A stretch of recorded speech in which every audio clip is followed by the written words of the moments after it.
Good morning, Strivers! How is everybody doing? I hope y'all doing well. It is a nice, crisp 4:30 in the morning for me, and I finally have access to the patch notes. I really don't want to delay too much. I've already had to delay a little bit because the website was bugging out quite a lot, but we're going to go through and read all of the balance changes for version 2.0 coming out tomorrow at this point in just over 24 hours. So let's finally see what's in the bulk of this patch, shall we? Overall battle direction. Across the past updates, there has been a steady expansion of offensive options and potential combos, meaning that more situations could cause a single hit or counter hit to lead into heavy damage.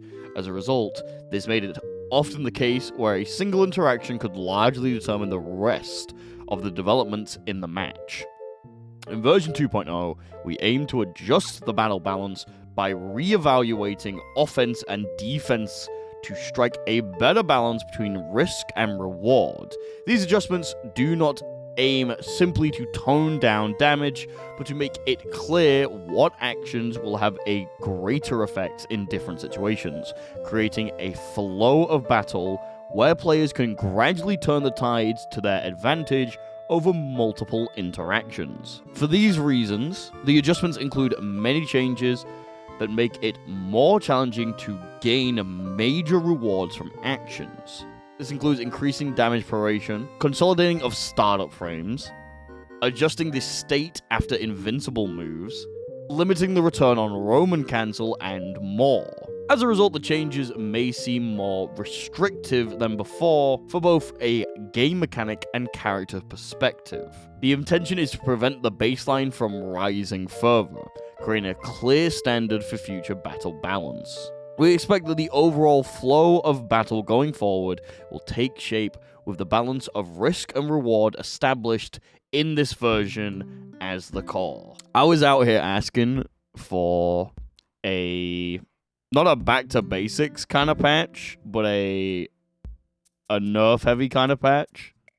A more sensible, like more everyone on the same kind of level patch. So I'm liking the sounds of what I'm hearing.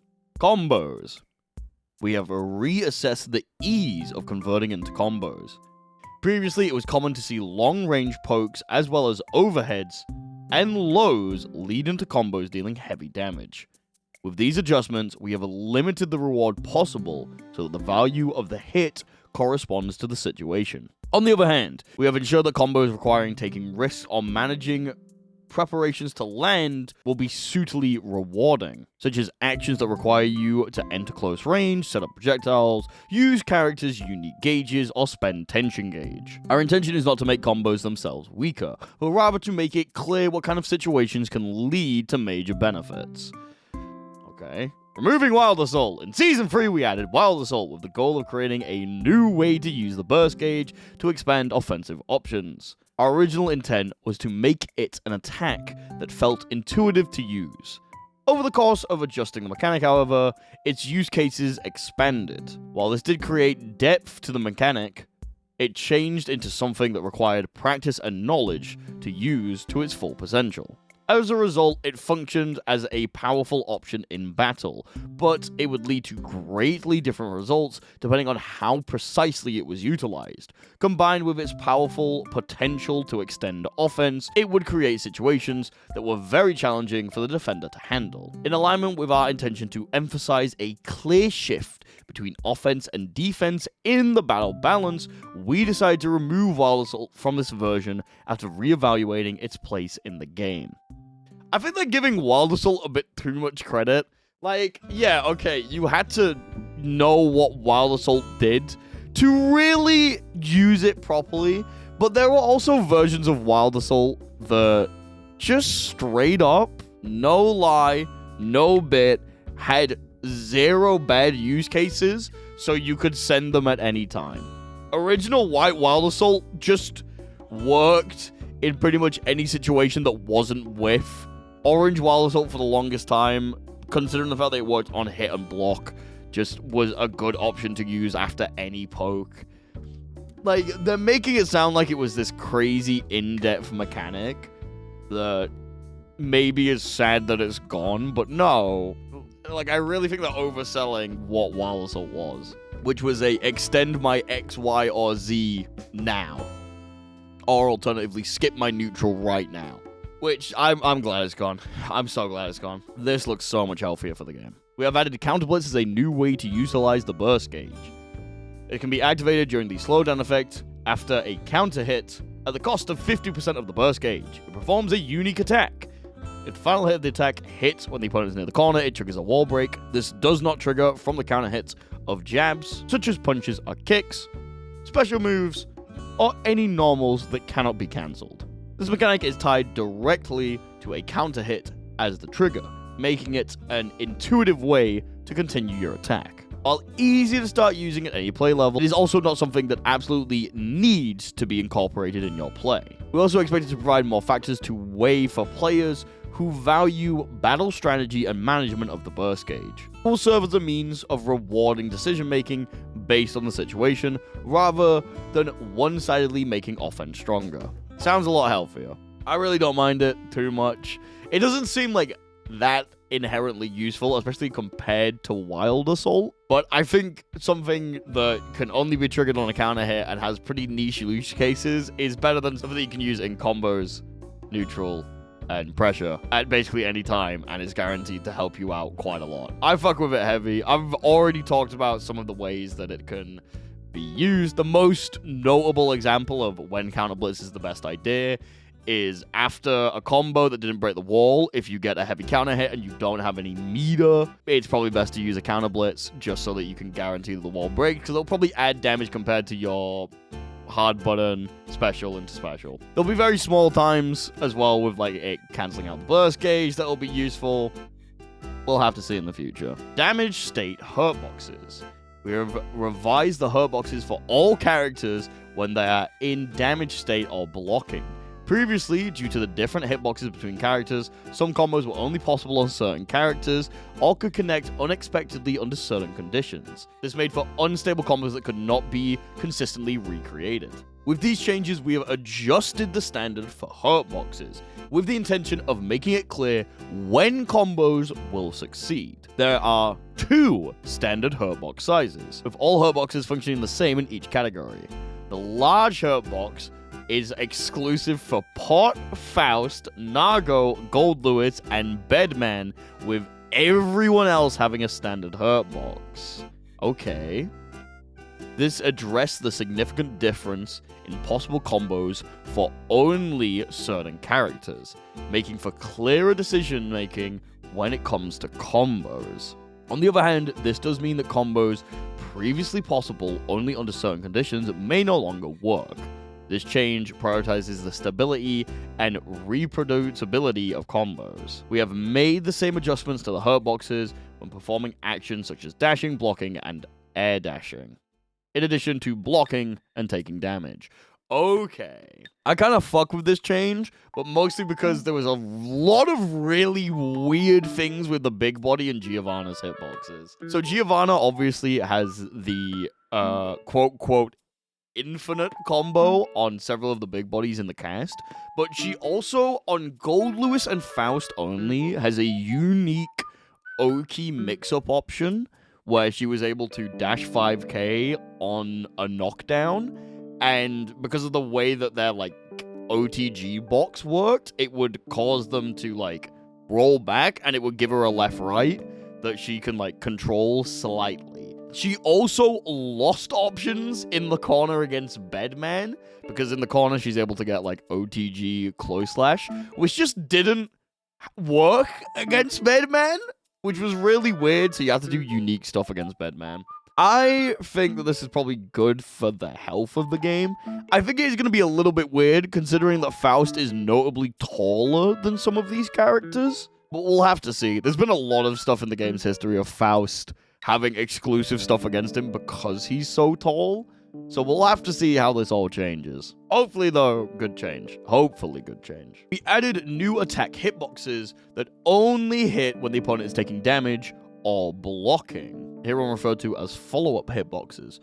Previously, in order to stabilize combos, we would sometimes need to improve the hitboxes of the attacks themselves, but this could make for an effect on the move's properties as a poke in neutral or as an anti-air as well.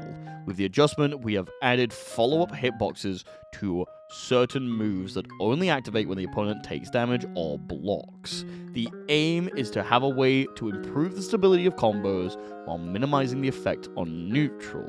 This makes the conditions for combos and stages clear, without major changes to moves' properties in neutral.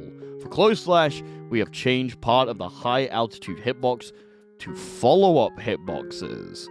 This makes it harder to use Close Slash as an anti-air. I just heard a Millia player die in the background. Close Slash had different anti-air potentials for each character, and it results in a very high reward upon a successful anti-air. This adjustment helps it match the intended role of the move.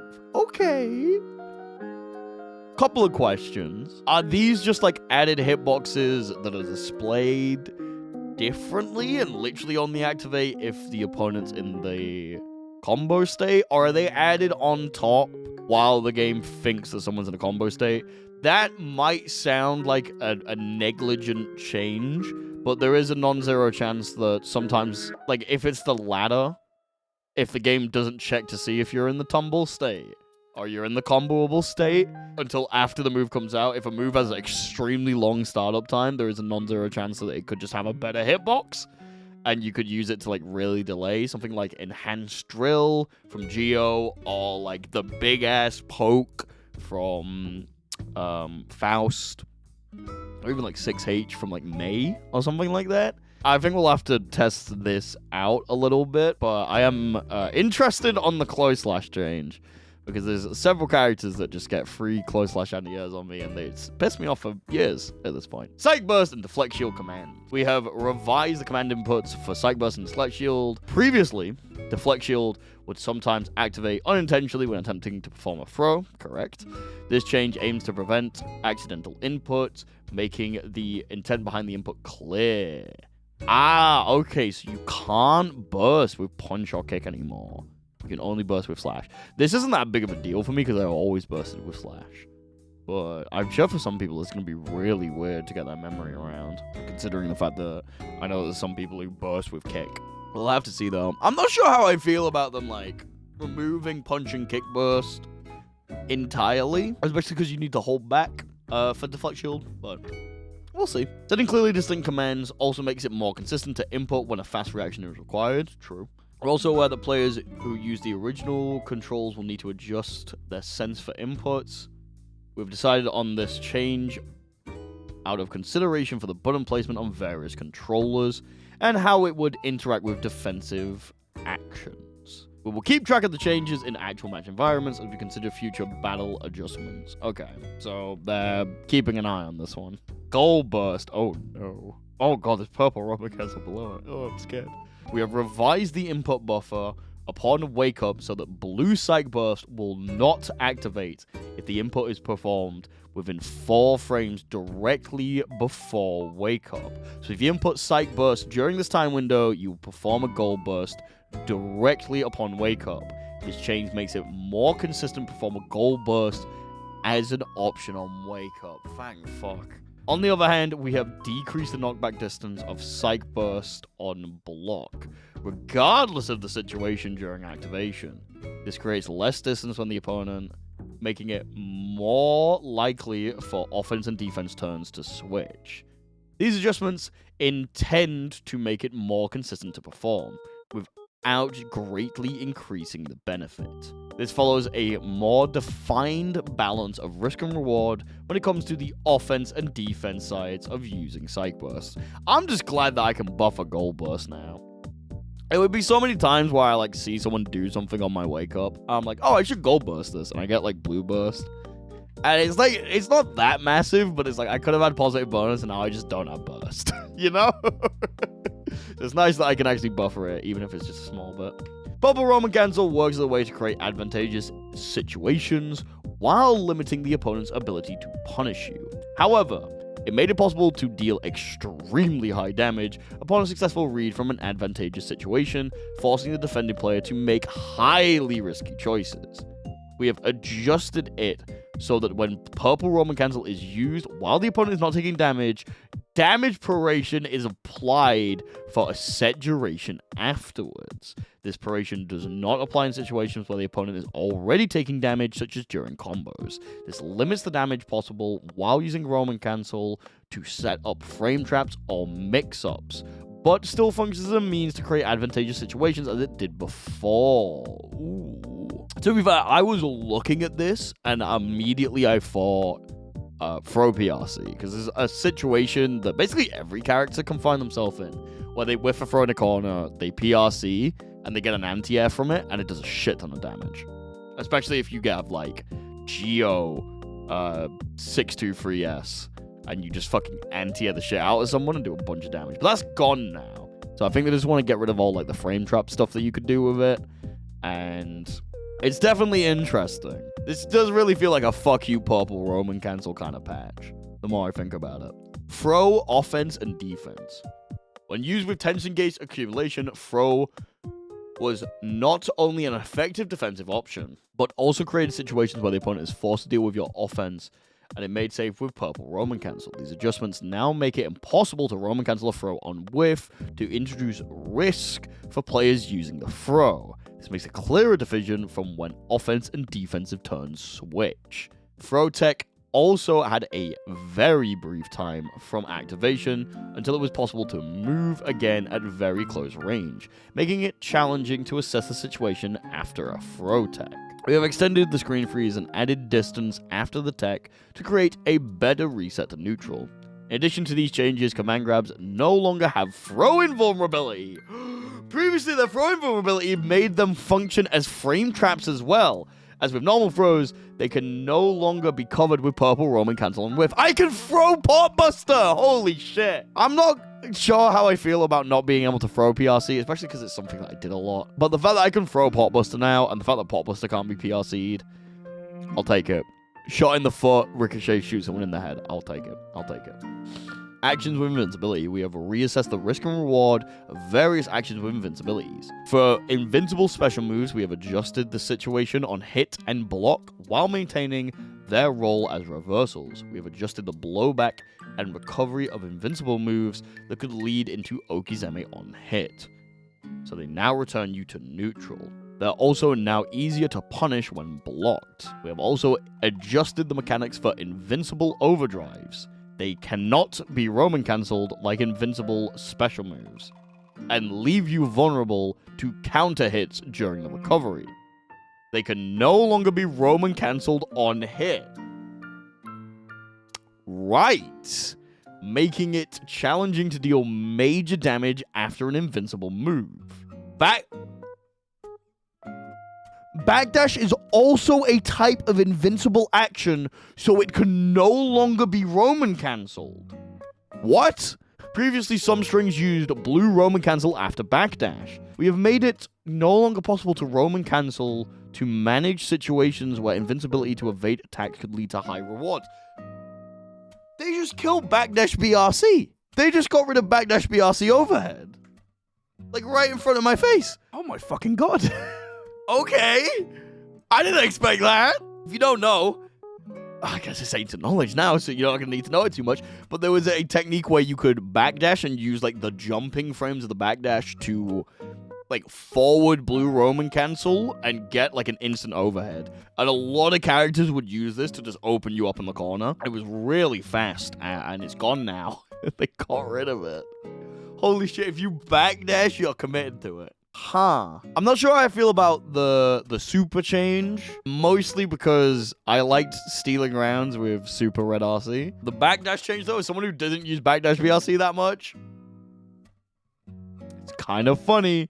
It's kind of funny. We have revised the input mechanics for faultless defense. Previously, inputting 2 attack buttons simultaneously when you had no tension gauge would perform an unintended normal move. Previously, inputting 2 attack buttons simultaneously when you had no tension gauge would perform an unintended normal move instead of faultless defense. With these adjustments, inputting faultless defense will now result in the blocking animation, even when you have no tension gauge. When you have no tension gauge, this will not result in an additional knockback and chip damage nullification unique to faultless defense. In certain instances where activation could delay by using faultless defense, such as the end of Nago's Blood Rage and Amber's Jealous Rage, these mechanics have been adjusted so they can no longer be delayed. Jesus. You cannot stop the pop. You cannot stop the pop anymore. If you are popping, or I guess if you're going back is probably the best one. It's mostly Jealous Rage popping. You are not delaying it, which is... interesting. It is a lot of nerfs so far. It's a lot of them, like, taking shit away. Can't FD to delay it anymore? That's gonna be so weird. What the fuck? Previously, it was possible for characters with powerful mix-ups to maintain their offense in a way that was very challenging to handle for the defender after triggering wall stick when the defender was taking damage on the ground. We have made adjustments so that even if wall stick is triggered with grounded damage, they perform a tech the same as if the wall stick was triggered with aerial damage. Oh, slump. Yeah, no, so you don't slump anymore. You jump off. Wall slump is dead. We've also revived the mechanics for positive bonus. There's a penalty making players gain less tension from a set duration after using an overdrive or roam and cancel. Previously, this penalty duration was shortened during positive bonus. The shortened duration no longer applies as of this adjustment. This means that the penalty on tension gauge gain now applies as normal after the affected actions, even during positive bonus. Okay, that took me a while to figure out what they meant. This makes the move chosen to trigger wall break an important decision when looking to gain tension gauge. Yeah, so we already noticed this. They showed this quite a bit. But I like this change of, like, if you break wall with a super, you gain a knockdown, but you are losing a shit ton of meter. But you break the wall with normal, you gain a bunch more meter. However, you're going to, like, neutral. You're going back to a standard situation. I like that. I think it's a good trade. I think it's going to make it more interesting. I think we're going to find ourselves in situations where players are essentially going to be looking when they have around 50 meter and are going to be going, do I want to break the wall with super and guarantee the knockdown, or do I want more meter to make it so that I can do more crazy bullshit if I win neutral again? I think it's going to be different between each players. And now, super wall break isn't the guaranteed option that it was before. One of the only, like, big problems a lot of people had with Strive was, like, super wall break, basically guaranteed corner. And you would have enough meter back to do whatever you want. So there's a lot of situations where someone would break the wall with super, and then they just keep going, and that's all they're doing. And I think that addresses this pretty heavily. Because you can super wall break now, and you can still get into that situation where you're probably going to win the corner again. Like, no matter what, even if, like, you don't get a hit in your next interaction, you're probably still going to, you know, shove them over to the corner. But now you're not getting as much meter, so you're not going to be able to keep going as heavily. I kind of fuck with it. Low profile moves. Previously, some crouching kicks could be used to evade attacks due to their low profile they triggered. This created great variation in characters' abilities to interrupt certain strings. As of this adjustment, the crouching kicks attacks with low profile have had their hitboxes extended upwards so that they can no longer count as low profile. We have also revised the damage dealt by attacks that move forward while in a low profile state, as they provide high benefit at low risk. In addition to heavy damage paration, they now have added combo blowback paration to make it harder to extend combos. These changes aim to even out the outlier situations created by differences in the character's stances. They shot Jacko 2K. I saw this and I did think, oh my god, wait, Geo 2K might be getting shot here, but it's like, no. There's a bigger here. Jacko can't spam 2K in neutral anymore. Again, one of those things where some moves just did everything. Like I said, Jacko 2K was just, oh my fucking god, it would go under everything. It would go under anything that wasn't bolted to the fucking floor. No matter what move you did, it would slide right under it. God, it was annoying. That's the big change I'm looking for. Still probably another shot to Geo, but still, I'll take it. Damage proration. We have reevaluated damage proration for moves that are easy to connect and can begin combos. Previously, it was possible to deal major damage from moves that are relatively easy to hit with. With these changes, we set high damage proration for such moves to limit the benefit from them. This applies to the following types of normals and special moves: lunging special moves, overhead special moves, projectiles, standing and crouching punch, and low-profile lunging moves. Oh my god, wait, backshot combos from Slayer are going to do so little damage now, aren't they? Pile bunker loops are going to do so much less damage, aren't they? Previously, there was a difference in the startup but the fastest attacks for different characters. There was a great difference between characters with a 4-frame startup move and those without when it came to punishing or interrupting the opponents successfully. In order to align the conditions for success in these situations, we have had the fastest move for all characters to 5 frames. Oh, okay. Aligning the startup frames creates a clearer baseline for decisions when making it come to punishing and interrupting. I kind of liked that some characters had slightly faster normals, though. You know? Especially considering it's like punches and stuff. Since they're really going in a direction where, like, your punches do less combo damage overall, and you're not able to convert as easily. I kind of don't mind that some characters have 4 frames. It was ridiculous ages ago when Sol 5k was 3 frames. That was a lot. That was a lot, but that's like ancient history now. I think that some characters just having a 4 frame didn't impact too much. But I understand the decision. It was in line with the rest of the changes. I'm just not sure how I feel specifically on that one. 6p hurt boxes. We have revised the timing when 6ps enter a low-profile stance. Previously, different characters' 6p attacks would enter a low-profile stance at different times. This means that only some characters could interrupt certain strings. We've made adjustments to unify these conditions, making it so that all characters start with a slightly reduced upper hitbox as of frame 1, and the hitbox shrinks to its smallest size at frame 4. This makes your ability to interrupt strings less dependent on your character.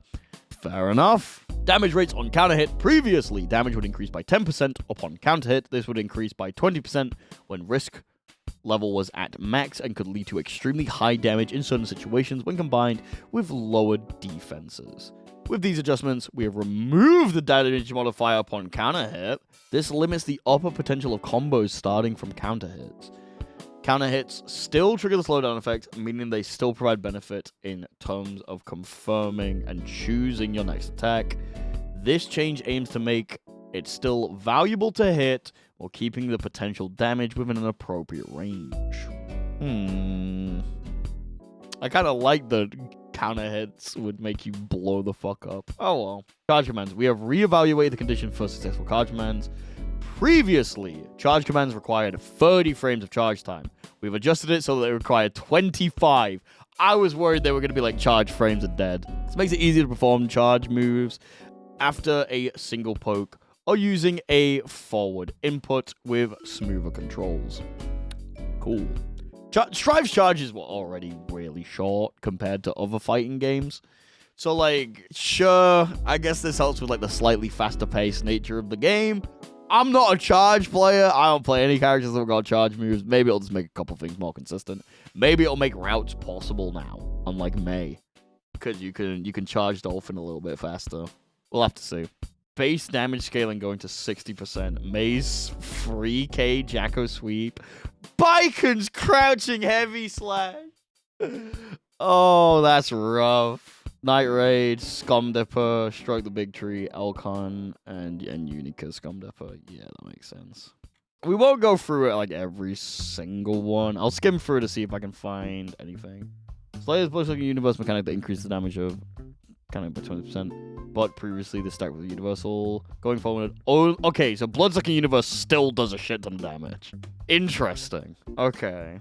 I wrote the characters. Look how many there are now. Oh, it's going to take so long. We're already half an hour in. I might have to get myself more stuff to drink. Look at the adjustment overview for Soul. Jesus! I'm going to be here forever. For Soul, we have reassessed the overall structure of his combos. So Sorry, it's just funny.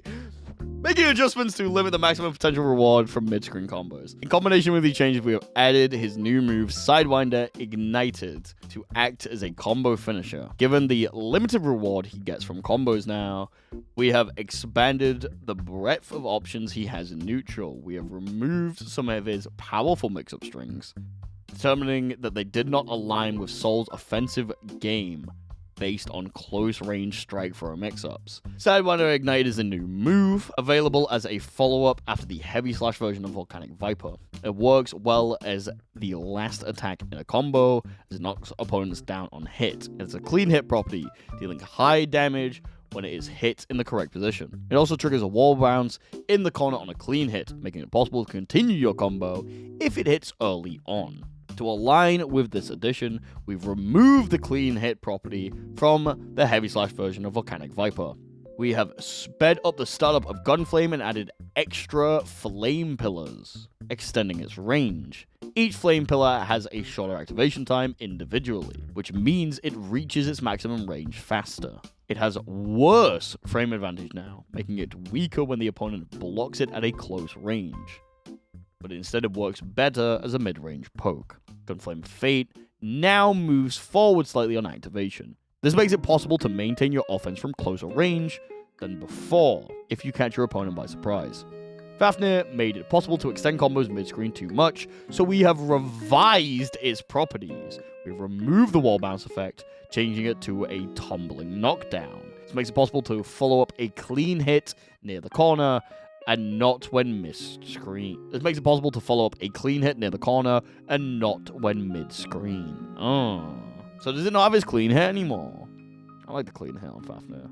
The adjustments to Bandit Revolver and Jumping P have made the powerful block string Bandit Revolver to Red Roman Cancel to Jumping P no longer possible. Oh shit. The string was highly effective at mix-up and led to high reward, which allowed it to function outside of the scope of Soul's concept of an offense based around making predictions with strike and throws. Okay. Soul's been doing Bandit Revolver, Red RC, Jump P into Whiff Low, or Jump P into Jump P, or Jump P into Whiff Throw for a very long time. So it's interesting to see that they got rid of that. Damn, one more frame on H Volcanic Viper.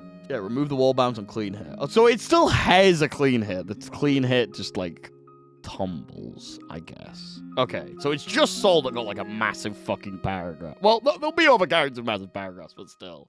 There's probably more in each of these, but we're just going to go over the overviews because, like I said, this is going to take a very long time if we went into every change. There will be some characters where I'll be checking each of the changes, mainly ones that I hate fighting, and the ones that I play. Kaya's a new move, Lightning Strike.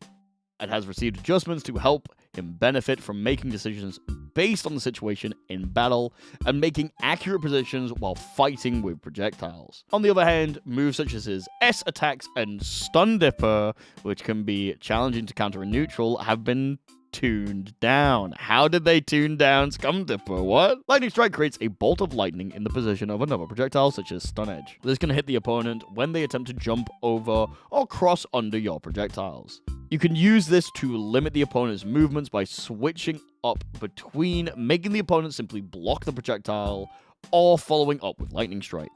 By activating at the end, after confirming a Stun Edge hit, you can close the distance while applying Shock State. Fast Slash and Crouching S have fast recovery despite their long range, making them extremely safe options in neutral. With these adjustments, we have revised the balance between risk and reward by extending the recovery. It will now be crucial to make decisions as to the use of projectiles with Stun Edge and Lightning Strike. The changes to damage and combo blowback proration for low-profile moves now apply to Scum Dipper, thus reducing the damage it can lead into in combos, as well as its ability to launch the opponent. It's also harder to benefit from confirming that it has been blocked, and using Purple Roman Cancel to maintain your offense, due to the damage proration added to Purple Roman Cancel mechanic. Okay, so they're basically just saying, hey, Scum Dipper is like not as good because of the other stuff. You should also note, gas leak from me. I genuinely thought Food Rock applied Shock State, but it didn't. I'm just being an idiot. That was my bad.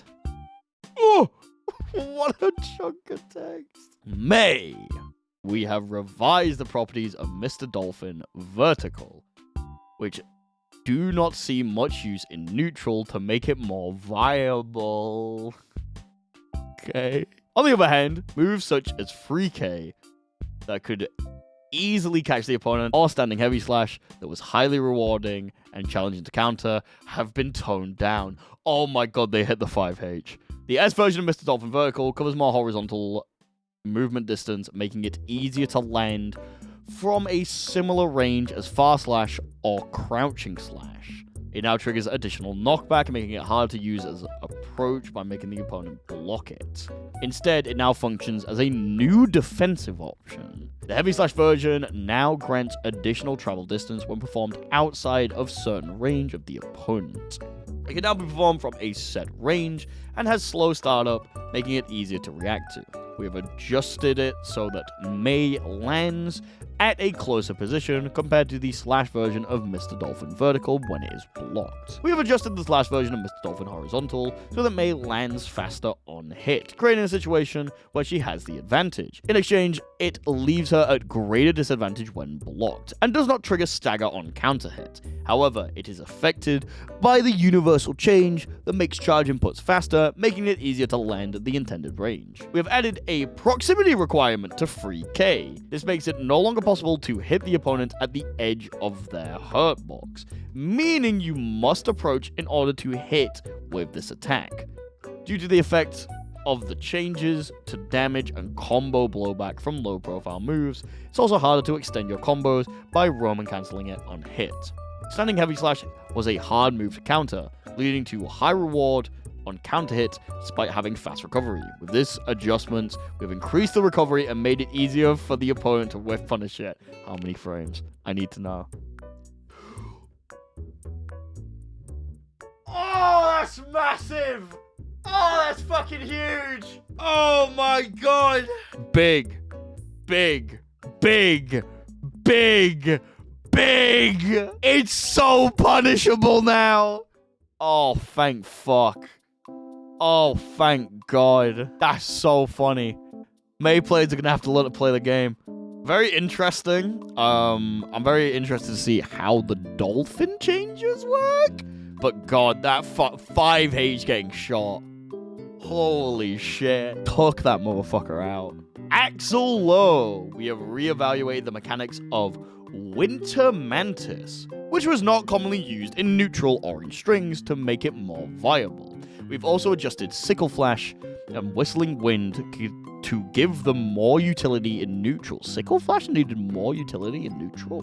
On the other hand, we have adjusted the hurt box of Crouching Kick, which was a very powerful defensive tool, as well as the blowback of 6k to limit the damage that it can lead to in combos. Winter Mantis now functions as a low strike attack rather than a command grab. Oh no. With the change to a strike attack, it now has shorter recovery and can work as a poke at long range. When it hits in a combo, it draws the opponent in like previously, and it is possible to continue attacking. Okay. We have reduced the recovery of Sickle Flash, as the reward on hit or block did not counterbalance the risk for how vulnerable it left Axel. We have greatly increased the projectile speed of the charge version of Whistling Wind and decreased the active frames. They're both now viable means of limiting the opponent's movement and creating an opportunity to approach. As a result of the universal change, the hurt box of Crouching Kick no longer enters an extremely low stance. While this move was critical to Axel's defensive game, we have removed the low profile trait given his concept as a far range character. 6k does not launch the opponent as high on grounded hit as before. This makes it no longer possible to combo from Crouching Kick to 6k into Winter Mantis. Sickle Flash still connects as a combo, however, so it is still possible to combo off a Crouching Kick. The start of 6k now has a larger hitbox below, allowing it to hit all characters even if they're crouching. Okay. General buffs from the looks of it. 6 frames better on block. The command grab being changed to a low strike is very strange, especially because now you need to do the exact opposite of what we've been doing for 5 years to deal with it. Instead of like just jumping out of it, we're going to need to block it, which is very strange. Still, general boss for Axel in a sea of nerfs, so I think he's going to be alright. Chipp. Ooh, this character's been very good for a bit, so I'm going to wonder what to change about him. We've just said Alpha Blade Horizontal, which was not used often, so it can now be followed with Alpha Blade Diagonal. Okay. This expands his option in neutral combos and block string. On the other hand, we have adjusted the blowback of Alpha Blade Diagonal, making it hard to extend combos from mid-screen for corner carry. We have adjusted the recovery and active time of rope from tight rope to make it easier for the opponent to deal with. Alpha Blade Horizontal has been adjusted with faster startup, so it can now combo off of standing heavy slash. However, the faster startup makes it more challenging to land as a cross-up. It can now be followed up with Alpha Blade Diagonal on hit or block. The follow-up version has different properties from when it was performed on its own. The follow-up version of Alpha Blade Diagonal can also transition into Tightrope Run, creating more offensive options using Tightrope. We have adjusted the blowback of Grounded Alpha Blade Diagonal, making it less viable mid-combo. This makes it harder to carry the opponent from mid-screen to the corner all at once, but it will combo into Aerial Alpha Blade Horizontal on hit, creating an opportunity for a knockdown and Okizeme. Due to the retreating movement as Chipp sets up Tightrope, it would make it challenging for the opponent to punish due to the distance.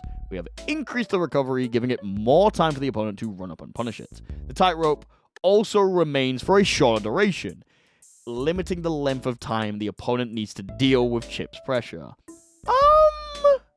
Oh, there's a lot of, damage changes here. Not as big of a shot as I expected. Seemed like his damage overall has been nerfed.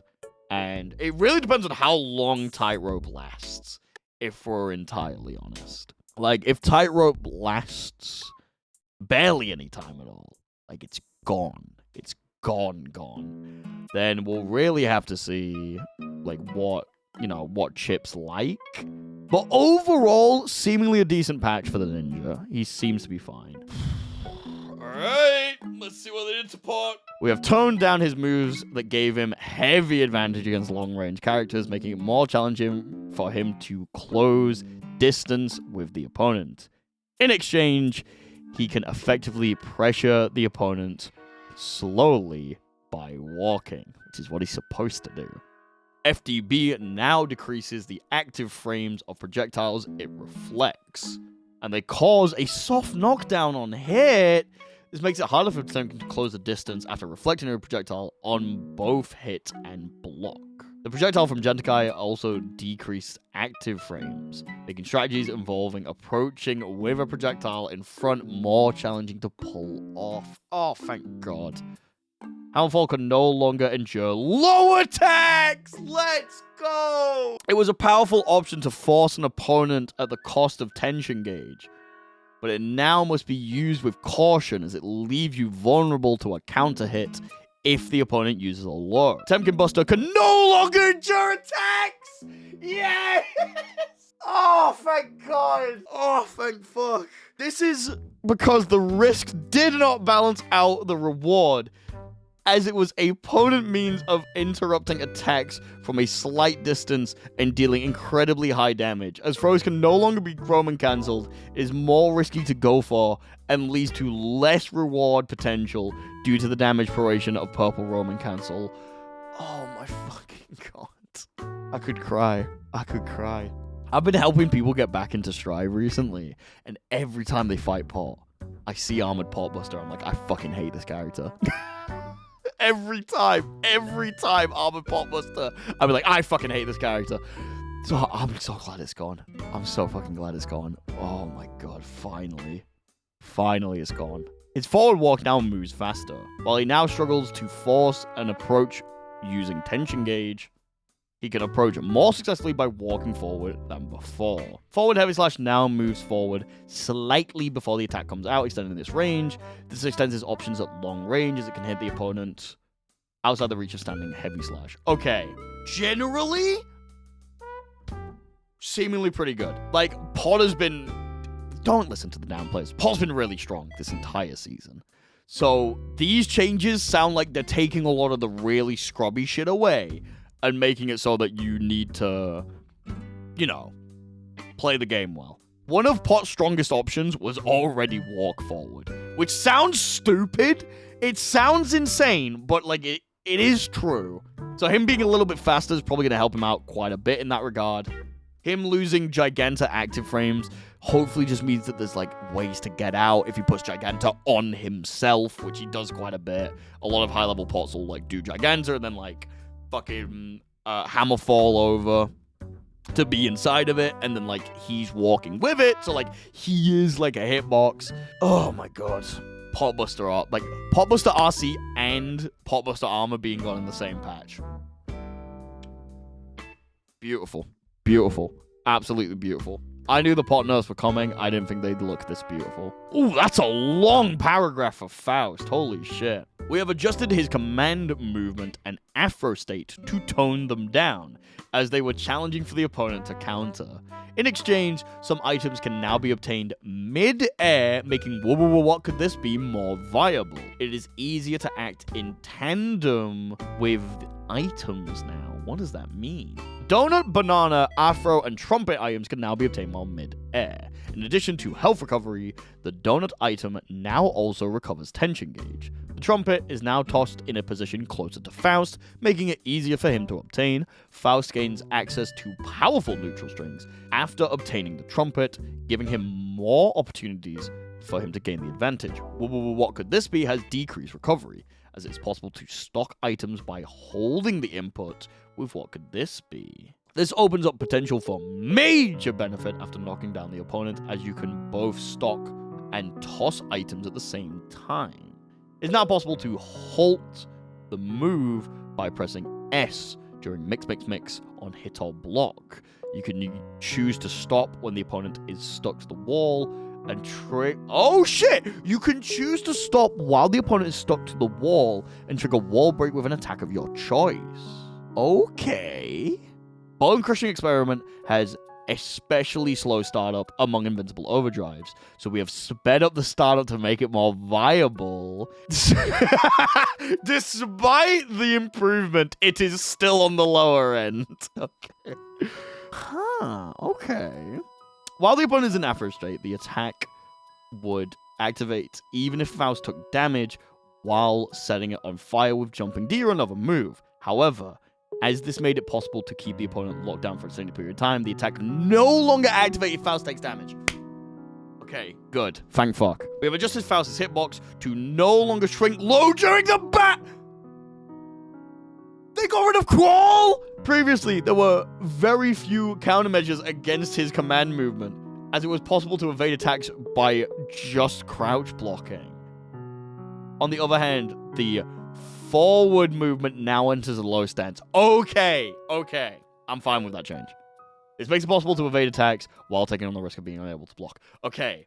I was actually about to go up to bat for Faust players, which is an insane sentence. Because I said earlier, like, Faust Crawl made me a better player because it made me think about how I really formulate my offense, as I couldn't just do the standard shit anymore because they would deal with it. Him still having access to a crawl that goes under stuff, that's good.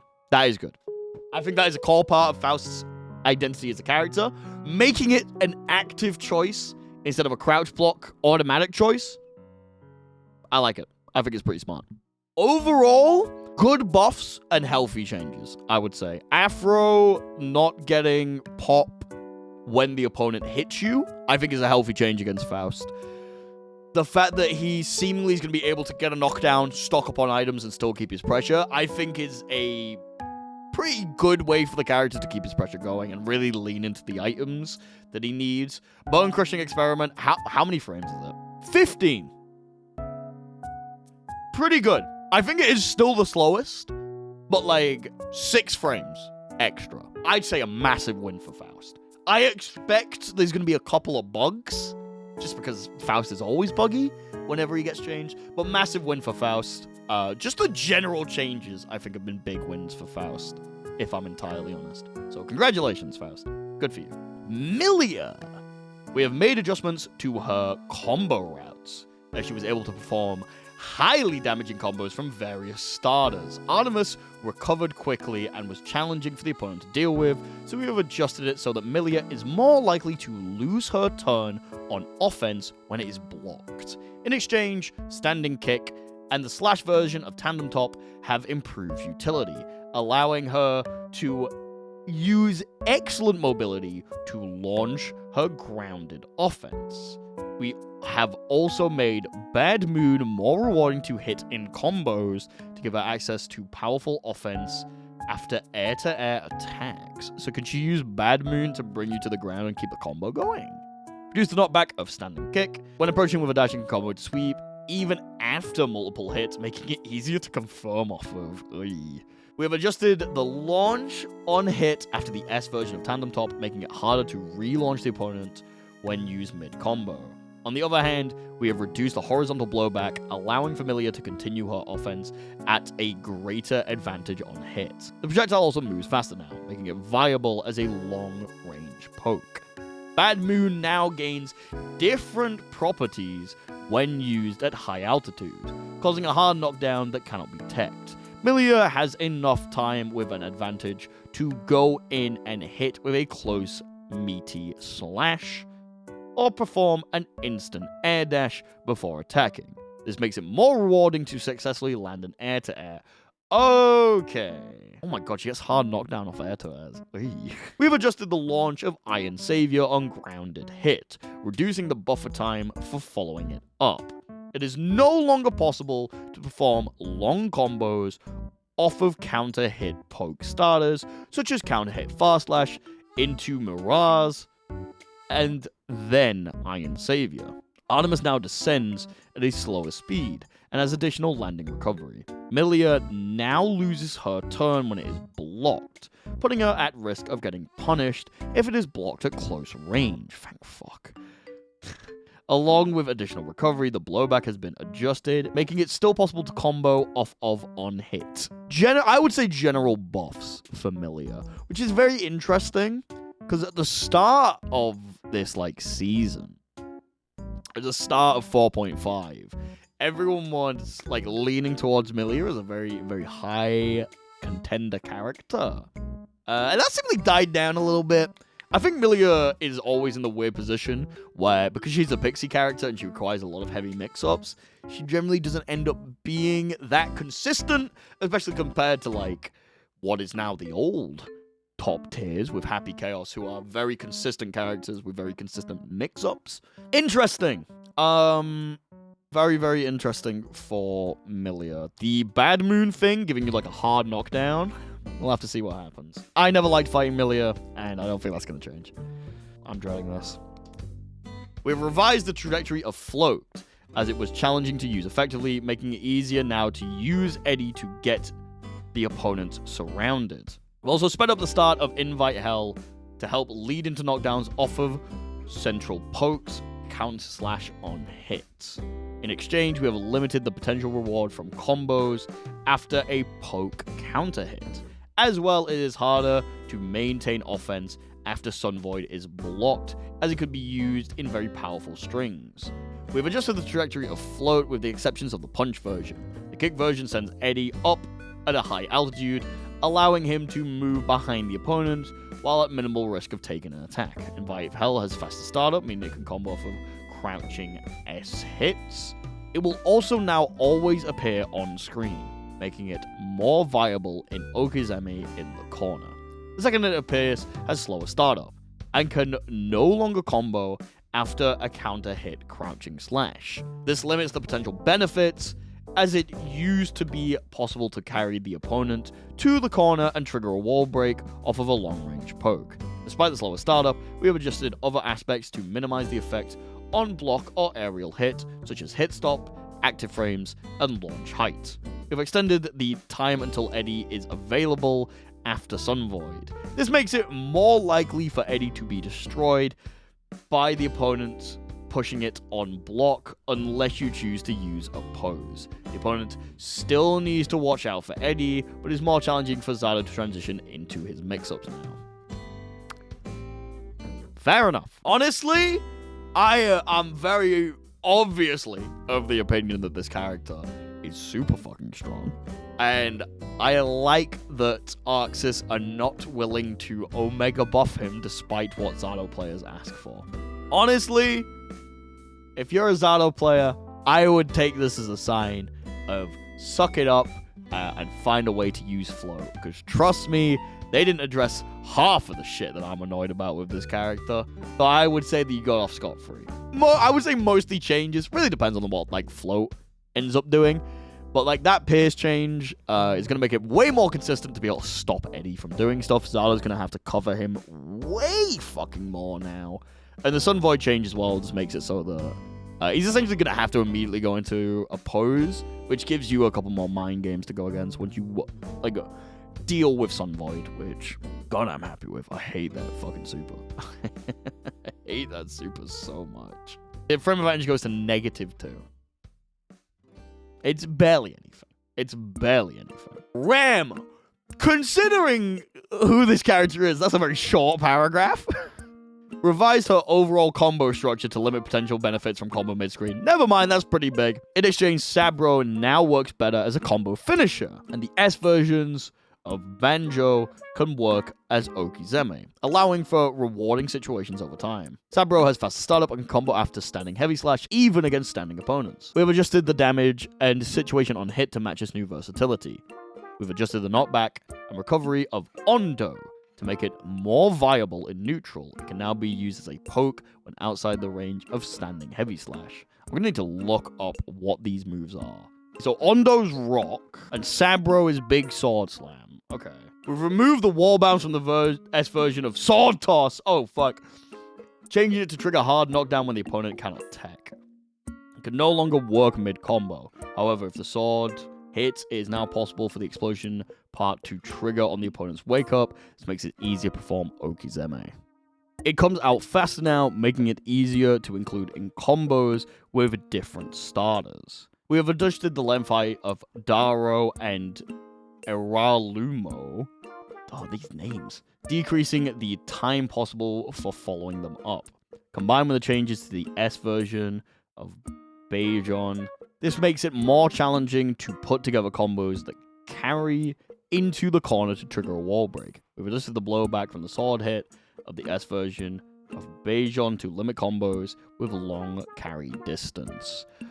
Seemingly making Ram's Oki better instead of just nerfing the shit out of everything. Interesting. I honestly, I kind of fucking hated fighting Ram for the longest time. So it's going to be interesting seeing the fact that she's leaning a little bit more into the Oki side of things instead of the combo side. But we'll have to see. I swear to God, if this motherfucker got away with it, I'm going to scream.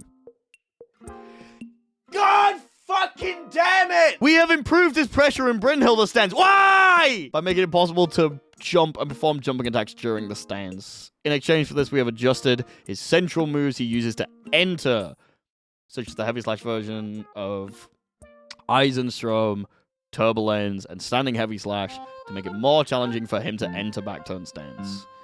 Fuck's sake. Pressing up in any direction during Brynhilde's stance will now perform a jump. You can also perform unique jumping attacks that cover both in front and behind Leo during the jump. You can now jump, cancel, punch, kick, or slash attacks during the stance, allowing for tricky offense options. It also opens up a new strategy by approaching with jumping attacks after entering the stance from neutral. We have reduced the knockback of Turbulence. Previously, it was possible to return to neutral relatively safely by backdashing after it was blocked. It now leaves you at a closer distance when blocked, making it easier for the opponent to punish. We have increased the recovery of the heavy slash version of Eisenstrom. It was previously possible to enter the stance by making the opponent block the active frames of Turbulence after a hit.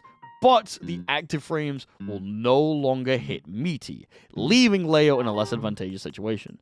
However, it has additional horizontal movement now, making it possible to continue Okizeme after a close slash. We've reduced the attack level of standing heavy slash, no longer combos into turbines, making it more challenging to enter stance mid-combo. I really hope that these, like, it's harder to get into back turn stance changes are more impactful than they seem. Because if I'm to be entirely honest, it does kind of seem like he got away with it again. Well, we'll have to see. We'll have to see how impactful the changes are. Because they don't seem that crazy. It does kind of seem like he just got away with it again. Leo has a tradition of seeming like he gets nerfed. And then not actually mattering that much. And considering that a bunch of the other top tiers seemingly are getting, like, way more shit thrown their way, I fear that Lion is about to stay top 5. So, we'll have to see. Nago. Oh my god, look at that list. Nago has a new move. That one, giving him a new option for managing the blood gauge. He now recovers more blood gauge when the opponent blocks his heavy slash attacks, allowing him to manage the gauge without using special moves. We have also revised the decrease in his defenses as the blood gauge rises. While he has more means of managing the gauge now, he faces greater risk when triggering blood gauge. Okay. So I think the defense still applies if he pops, but if you're in level 3, you're not taking additional damage. His new move, Yuki, is a long-range low attack that serves as an option for managing the blood gauge. After activating it, the blood gauge is set at level 3 and will no longer increase or decrease for a set duration. When the duration ends, the result of the blood gauge that would have been gained during that time will take effect all at once. It is possible to use it before Blood Rage, but you will still activate Blood Rage in the end unless you're able to recover enough of the gauge during the effective time. It can be a highly rewarding move, capable of powering up your normal moves if you're able to predict the upcoming developments in the match. Cool. Standing heavy slash, crouching heavy slash, and 6H now recover more blood gauge when blocked. This makes it easier to recover blood gauge even after reaching level 3 when your special moves are restricted. This change works well with Yuki, which puts you into level 3 upon activation. We've adjusted his defensive values as the blood gauge rises, reducing damage taken. They reduce damage by around 9% when level 3 compared to before. Okay. Blood Rage now has longer active frames, making Nagoriyuki lose more health. This increases the risk if you cannot manage the gauge properly, as it is now easier to handle with the addition of Yuki and the blood gauge recovery with the heavy slash attacks. We've adjusted how Bloodsucking Universe performs regarding the blood gauge. It now recovers less gauge on hit, making it more likely to trigger Blood Rage. Interesting. I would say that this is a bit of a mini rework for Nago, having the ability to manage your gauge by yourself. It does seem very interesting. I do think this is going to fuck with Nago players a little bit. Nago players are known for doing like mental napkin math for how likely they are to pop. There is obviously the well-known method of just going, fuck it, and popping anyway. But it does seem that with the adjustments to their heavy slash gauge and the fact that they're able to stop themselves from popping if they go a little bit too extreme, it's going to be interesting. I have also mentioned this before, but the attack hitting low is kind of giving him a little bit of samurai mix back. If you don't know, it used to be that Beyblade would hit low, and this would cause Nagos to basically just do block strings that were like high-lows over and over and over again, with DP second hitting overhead. Low being reactable and overhead not means that the Nago mix is kind of there a little bit, but you're going to have to, use your eyes a little bit to see it. I'm still not sure how I feel about Bloodsucking Universe not just giving you the buff that reduces things now, even out of, Yuki, but we'll have to see. Yeah, previously the blood gauge continued to decrease over a set period of time, but going forward, the blood gauge will decrease by a fixed amount instantly. My heart sank because I saw her. We have made minor adjustments to many of her moves, rather than overall major changes. We have toned down Tempestad as it was highly rewarding and challenging to counter hit.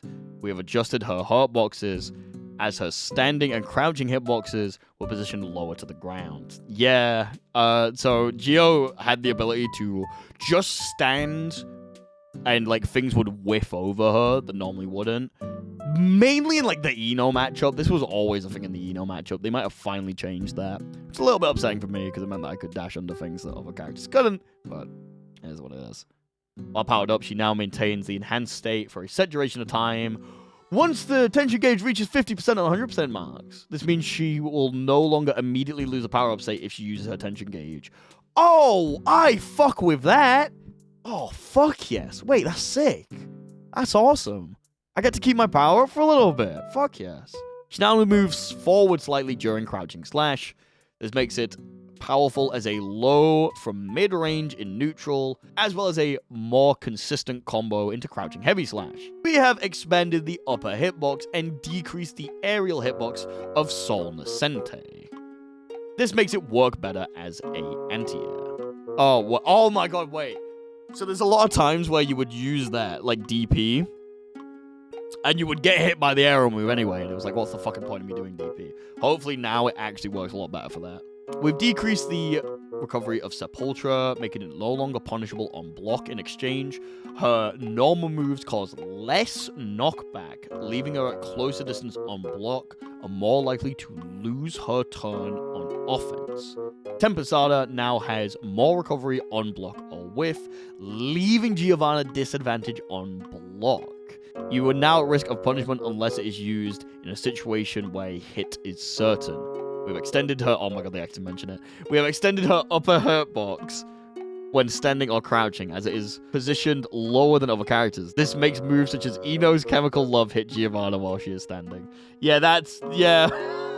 Fuck. To be fair, okay. They technically already made this change once and it didn't do anything. But this time I actually expect it to do something. Powered up shove is now... -4. Oh, it's safe on block. Thank fuck. It's safe on block apart from IBs. Yeah, okay, well, reduce knockback. You probably are going to be able to throw this more consistently now, which is a little bit annoying, but it is what it is. They hit the fucking air super. Shit. Oh, they hit the air super. That fucks with me specifically. I think that's a targeted change at me. I'm like the only Geo fucking uses it, bro. Come on. Overall, really depends on the enhanced state, if I'm entirely honest. Seemingly, I'm gonna say changed. I'm gonna say changed. I think I'm a little bit too biased. Part of me looks at this and sees the nerfs and is like, ooh. I think this is mostly changed. Because like you can't mash on this anymore. You can still probably throw this. We'll have to see. We'll have to see. The Sol Nascente changes are hopefully going to be pretty good, though. Anji! We have adjusted Fujin to function more simply. How? With the follow-up moves powering up when the button is held. Crouching heavy slash now moves forward, making it easier to apply offensive pressure with. On the other hand, we have adjusted his moves to limit his combo potential mid-screen. We've added special damage duration with his super to prevent it leading to excessive damage. Fujin can no longer be cancelled into Fujin. Fujin can no longer be cancelled into Fujin, Ko, or super when charged. Instead, the follow-ups now have enhanced properties after the charge version. Thank fuck. No more Fujin into Fujin. We have also revised the properties of the follow-up after the standard version of Fujin. We've reduced the launch height of Nagiha on hit, making it no longer possible to land highly damaging attacks afterwards. The enhanced version of Nagiha causes additional knockback, making it harder for the opponent to punish on block. Ooh. The opponent will now tech after Rin hits, making Okizeme with close slash no longer possible afterwards. The enhanced version of Rin causes a ground bounce on hit, making it possible to continue attacking if used with Roman cancel. Crouching heavy slash now moves forward and causes less knockback. It leaves Anji close to the opponent when blocked, making it easier to pressure the opponent with options other than Fujin. The fucking quote. The quote retweet. Change the Nagiha and Ko make it harder to perform combos from mid-screen with major corner carry that lead into a wall break. That super applies special damage duration after enduring an attack, decreasing the damage of combos started after a set duration. Previously, it was common to start a combo with close slash afterwards, which led to high benefits. Damage duration prevents such situations. So if you do the fucking S super now and you RC into like wall stick, you're giving up a shit ton of damage. Cool. You know, I kind of like the fact that like we have enhanced versions of Fujin follow-up now. Fusion into Fusion was already very annoying. Like, it was very stupid. It wasn't that interesting as well. I know a lot of Anji players have been complaining, being like, there's not that much going on with this character. You just do Fusion into Fusion. Then one of the follow-ups. So hopefully the enhance makes him a little bit more interesting. Ino. We've adjusted her air dash to add further variation to her jump-ins, okizeme, and more. Standing heavy slash has faster startup, and her pokes with slash attacks can lead into higher rewards. On the other hand, it is harder now to extend her combos due to the adjusted blowback from moves such as Aerial Chemical Love and Mad Love Agitado. I gave it my best shot. The kick and slash versions of Sultry Performance can be punished more easily on block and provide less reward on hit. And cancelling her air dash into another action, inputting down or up will cause slight movement in the corresponding direction. Inputting up and jump heavy slash during an air dash makes it more effective as a long range poke. Inputting down and jumping push can let her land super fast. Okay. A standing heavy slash is fast startup, making it possible to combo into far slash or crouching slash, regardless of the opponent's state. We have adjusted the blowback, making it possible to then combo into the heavy slash version of Stroke the Big Tree to score a knockdown. This improves her neutral game by providing better rewards off her smaller poke hits. However, it no longer combos into Mad Love, making it harder to create highly potent combos. We've adjusted the blowback of the aerial versions of Chemical Love to make it harder to use in combos. We have made the same change to Mad Love. We have toned down those moves as their potential to carry into the corner and trigger a wall break off of various combo starters was too powerful of an Okizeme-centric character. Interesting! That air dash change sounds terrifying. I think I might hate it.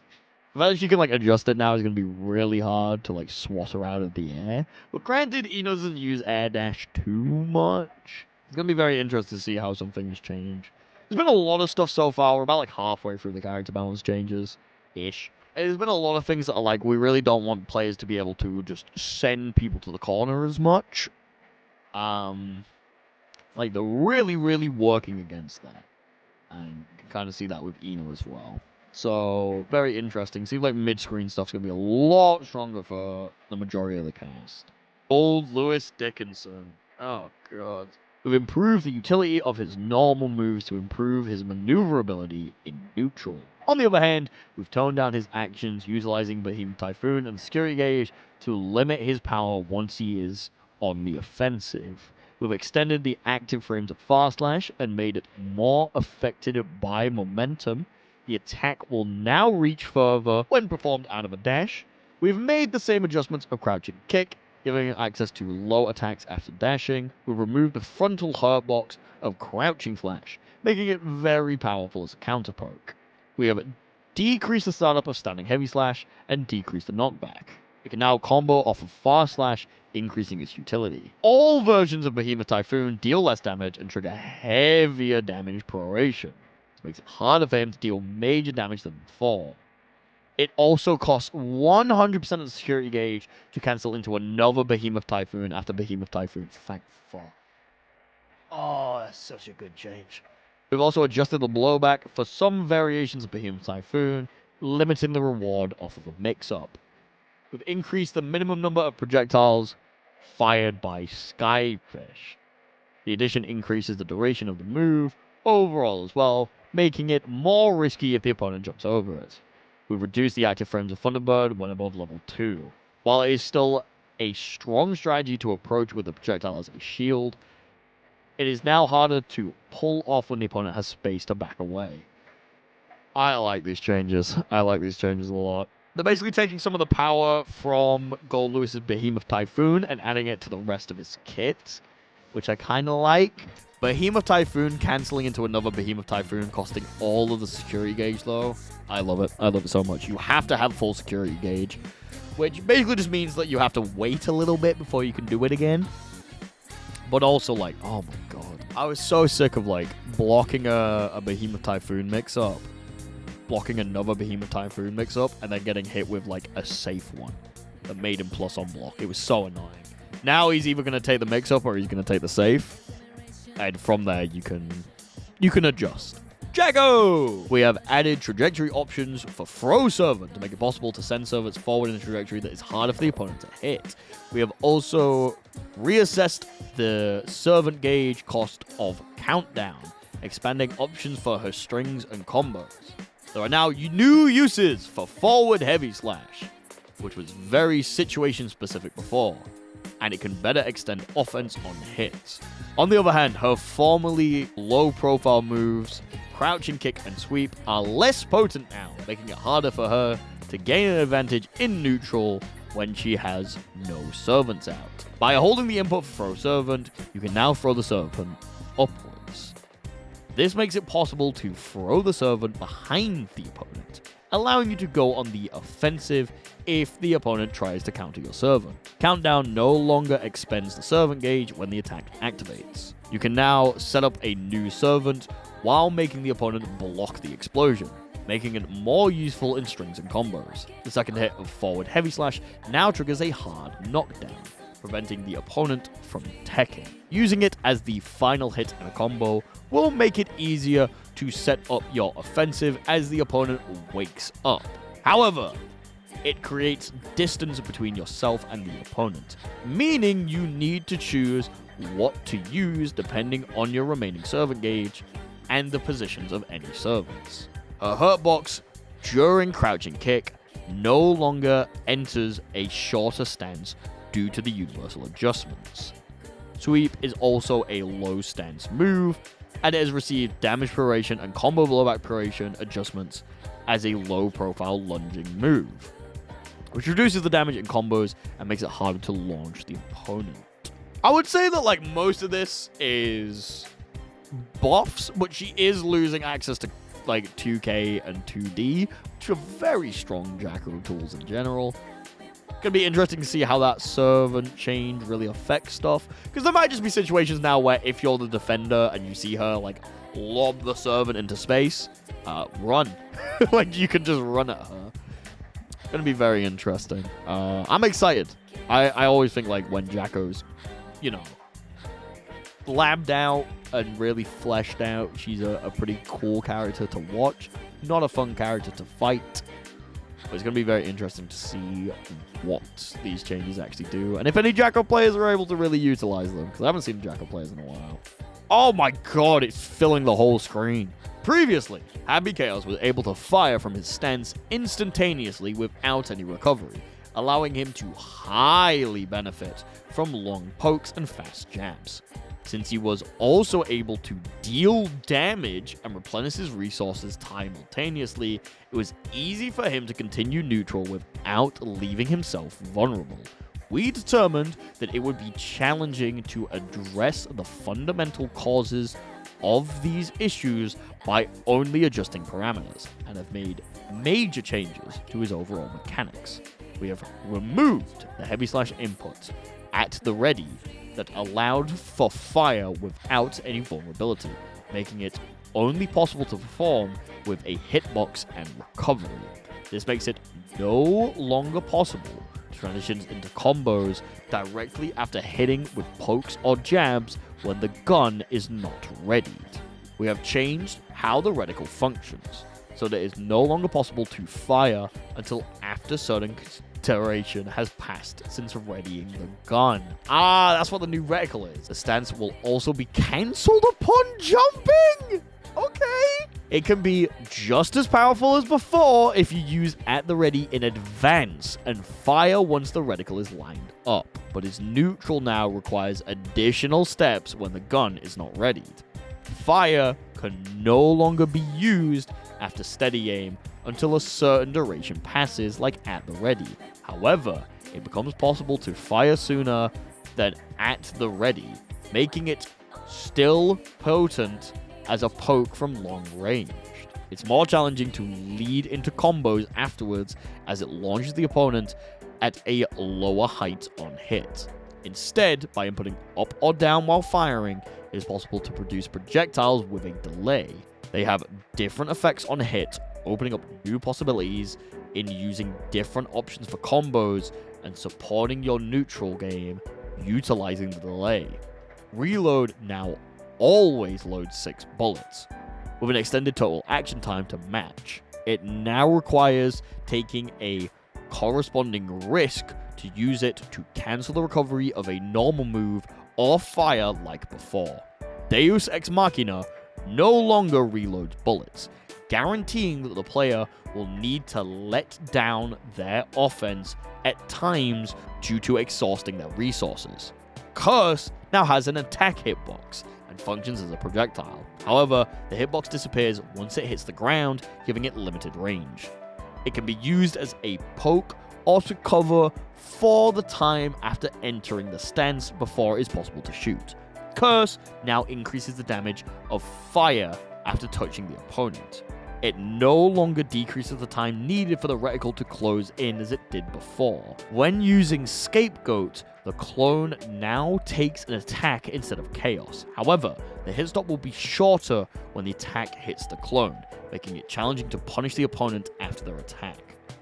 These changes require a strategy based on replenishing resources by using steady aim from a longer range and approaching with at the ready stance active to transition into close range mix-ups. This makes careful planning to control the flow of the match even more crucial than before. You know, I feel like everyone's going to comment on this change, so I feel like I have nothing to add here. Absolutely insane changes coming out from Chaos. Absolutely ridiculous. Just look at the list. Oh my god. A complete rework to the character. Gonna be very interesting. I think Chaos is in a very weird spot right now. So it's gonna be interesting to see how people adjust. Who adjusts is gonna be a big one. It's gonna be a massive one. Because there are a lot of people who play this character simply because he is strong. So it's going to be very interesting to see who sticks around with the character, who really labs them out, and who completely jumps ship. I'm excited to see it. I'm excited to see what people find as well. Chaos has been a historically well-labbed character, so I highly doubt that all of these changes are going to stop people from just labbing the shit out of him. Again, my general prediction, give it 2 months. We're probably going to be fine for the first couple of months, but there's people who really, really do like labbing this character and finding different things. Then again, we are in a very different era of Guilty Gear from when Happy Chaos first came out. There's so many more characters now that the pull to just jump ship and go to a different character is stronger than ever. So we will have to see if people decide, I'm going to stick with Chaos, I'm going to lab them out and see if I can find any grimy shit, or if people are deciding, actually it's not worth it, I'm just going to go play a different character. We'll have to see. It's so funny, the contrast.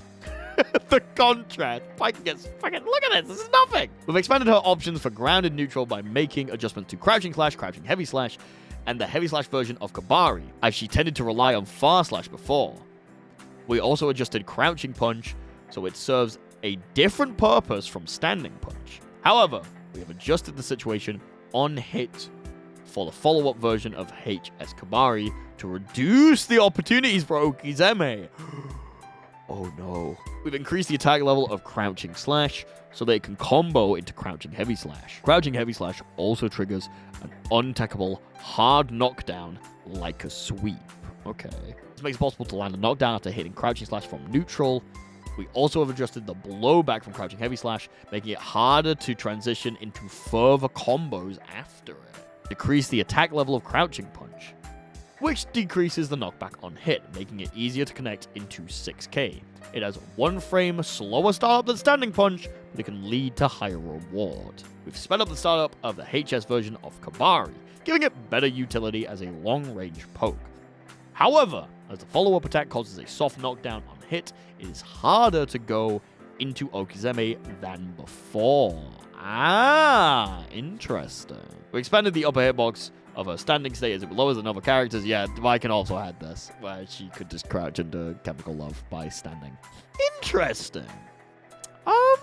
They've seemingly taken a lot of the hot knockdown properties from HS Kabari and added it to 2HS.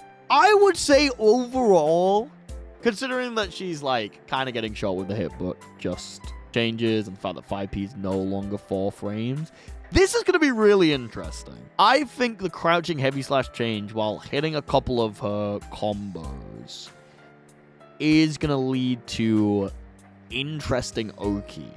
Baiken is a very Oki-centric character right now. I think having hard knockdown on crouching heavy slash could lead to even more tech being developed for the character. We'll say maybe overall nerfed, but not as much as some other characters, so probably a bit of a win. Oof. Oof. Never mind. What the fuck is this? +7. Testament! We have improved their potential for long range by changing how Unholy Driver and Stain function. On the other hand, we have limited the power at close range. We have sped up the startup of Unholy Driver to make it easier to hit the opponent. However, by increasing the recovery and decreasing the attack level, makes it harder to gain advantage when it is blocked at close range. Stain can now be applied up to what? Connecting with an attack against the opponent where it had been applied twice causes the explosion to trigger twice, greatly increases the time to continue into a combo or the advantage upon block. On the other hand, we have reduced the properties when it is only applied once. It keeps the opponent locked down for less time, making combo timing stricter to hit. The changes to Unholy Driver make it easier to apply Stain, making it a powerful strategy to focus on long-range neutral until Stain is applied twice before launching close-range offense. We've increased the recovery of the HS version of Grave Reaper and adjusted the blowback on hit to launch the opponent lower. It no longer gives Testament an advantage when the input is not held, making it harder to follow up. This makes it harder to maintain an offensive at close range after approaching when the opponent is not in Stain state. They can put Stain on me twice? What the fuck? No, that fuck-ass bird! Hell! That fuck-ass bird's locking me down! What the fuck? Oh wow, they literally halved it. Maybe it's not as crazy as I thought it was. But I'm sure you could argue it being reduced by half and letting you add it twice just means that it's a general nerf and you have to apply Stain twice. We'll have to see how it functions in game. If there's like a little bit of a pause, so it's like 7 frames, pause, 7 frames. We'll have to see. We'll have to see. Bridget! We've added a new mechanic to rolling movement, allowing for better developments before placing the yo-yo. In exchange, the grounded S version of Stop and Dash and Kickstart My Heart are now weaker, making it harder to create situations where her offense can be greatly extended. She can now perform rolling movement even when the yo-yo is not set up. What? This makes it possible to rise slightly in the same position and perform an aerial attack. She has Trunks neutral flip, functioning similar to a jump cancel. This version of Roll Momentum has no attack hitbox, can only be used while on the ground. Command Normal 4 follow-up attack after her close slash or crouch slash no longer sends the opponent flying back on hit. Kickstart My Heart and the heavy slash version of Stop and Dash, quarter circle forward heavy slash, hits as a combo off of it now, making it easier to maintain offense after Command Normal 5 follow-up from our heavy slashes. We have increased the recovery of the grounded S version of Stop and Dash. This makes it impossible to create an advantageous situation where the opponent blocks it at mid-range, meaning it is more challenging to maintain offense in the corner. This requires her to vary her neutral with different yo-yo setups using rolling movements. We've also increased the recovery of Kickstart My Heart. The adjustment makes it so that Bridget will not have an advantage even when the opponent blocks the active frames. She can just go up. That's really funny. I'd say, just like overall changes, not massive buffs or anything like that, but the fact that she can, her follow-ups from her normals aren't as strong, and her mid-range isn't as strong, but now she has what could possibly lead to more mix-ups close range without a yo-yo set. It's going to be interesting to see.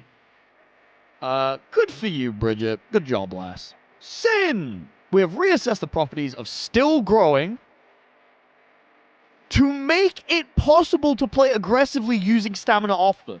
In exchange, we've reduced the strength of actions that cost stamina to prevent his combos from dealing excessive damage.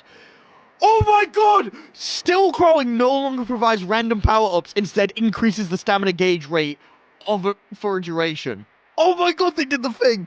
It also reduces the cooldown time before you gain more stamina that occurs after using stamina. By using it in lulls during neutral or after scoring a knockdown, you can increase your opportunities to perform powerful actions using stamina afterwards. Oh my god, my dyslexia was beating the shit out of me right there. While he can gain more stamina now, each action that costs stamina is less powerful. We've adjusted the blowback for the follow-up after Beak Driver, meaning you can no longer land additional attacks after Gazelle Step.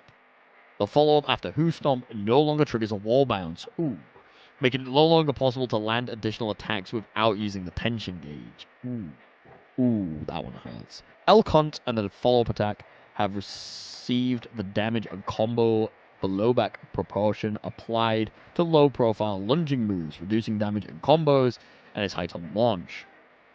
It is still possible to trigger a wall break with RTL by changing the direction even when it is activated while Sin is in the corner. This means the reward was exceptionally great for an invincible reversal. We have removed the invincibility with these adjustments. RTL no longer has invincibility on it. Okay. You know, I'm just glad the change that I thought Sin should have has been applied. I like the idea of him being able to eat, and it messes with his stamina gauge instead of giving him buffs. It's not the exact one I wanted. I wanted them to give him just a bar of stamina and it not reset the cooldown timer. But I think it just, like, increases the amount of stamina that you gain over a rate, similar to how old Nago bite worked. Peak. Pretty happy with the Sin changes. Might end up picking them up again. Bedman? We have expanded its options for neutral and strings, making use of Error 6E by making adjustments to the rarely used call...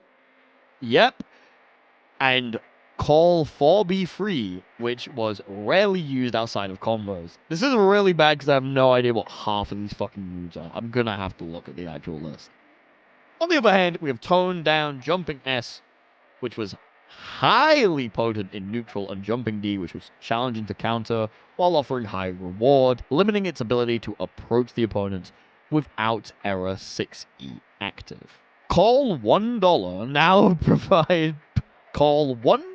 now powers up the active Error 6E effect.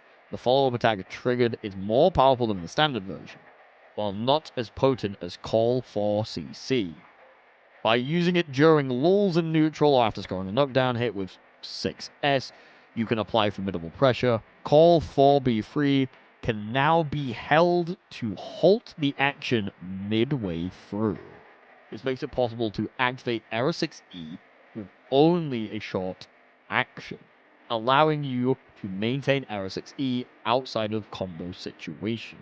We have reduced the horizontal hitbox of Jumping S, reducing its ability to draw in the opponents. This makes it harder to enter close slash range after it's blocked, reducing the ability to maintain offense. Jumping D can no longer be cancelled with a jump or command movement. Thank fuck. This means you will lose your turn on offense if it is blocked without Error 6E active, making it more challenging to extend pressure while performing mix-ups. We have also adjusted the launch on hit, making it possible to connect into crouching P and then call 4B free on hits. 4BA is his projectile, 4B free is tandem top. Follow-up is explosions. Water circle back. Oh, this is delay and activate. I'm not that much of a Bedman player, so I don't know how much like these two changes matter. But the other ones seem pretty good. Let's just go with that. Oh! You can tell this character got reworked. Asuka excels in explosive attack power once he sets up his offense. However, he was able to force the opponent to block for an extended time, and it was very challenging for the opponent to take their turn back if Asuka managed his resources effectively. While we are aware of how highly challenging it is to manage his resources, it became more common to see these situations in high-level matches as players became increasingly advanced. We have reduced his ability to replenish mana, making it harder to continue a one-sided offense. In exchange, we've made it easier to play by making some spells available at will with command inputs. We have removed the versions of Recover Mana that cost Tension Gauge and Health, keeping the only version that restored the smallest amount of mana. Ooh, that's funny.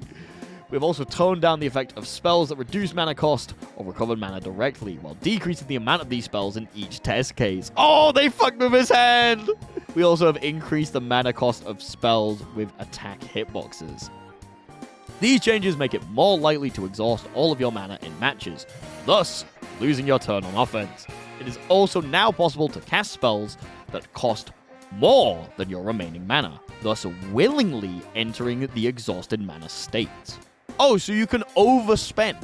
If you have the cards in your hand, you are able to overspend and overcap on mana. I see. Bookmark now simultaneously discards and obtains spells. It previously required 2 inputs to manage your spells in hand, but now can be performed with 1 input, greatly reducing the time to manage spells. 2-2P and 2-2K performs a new special move, Chant Synthesize. This special move is a spell that will set up a scepter corresponding to the current test case.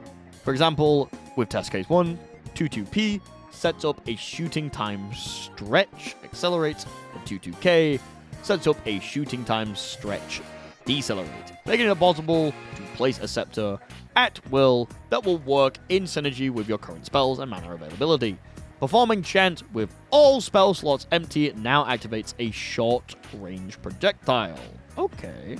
This spell cannot be cancelled into any other actions and causes a little blowback on hit, making it challenging to combo with.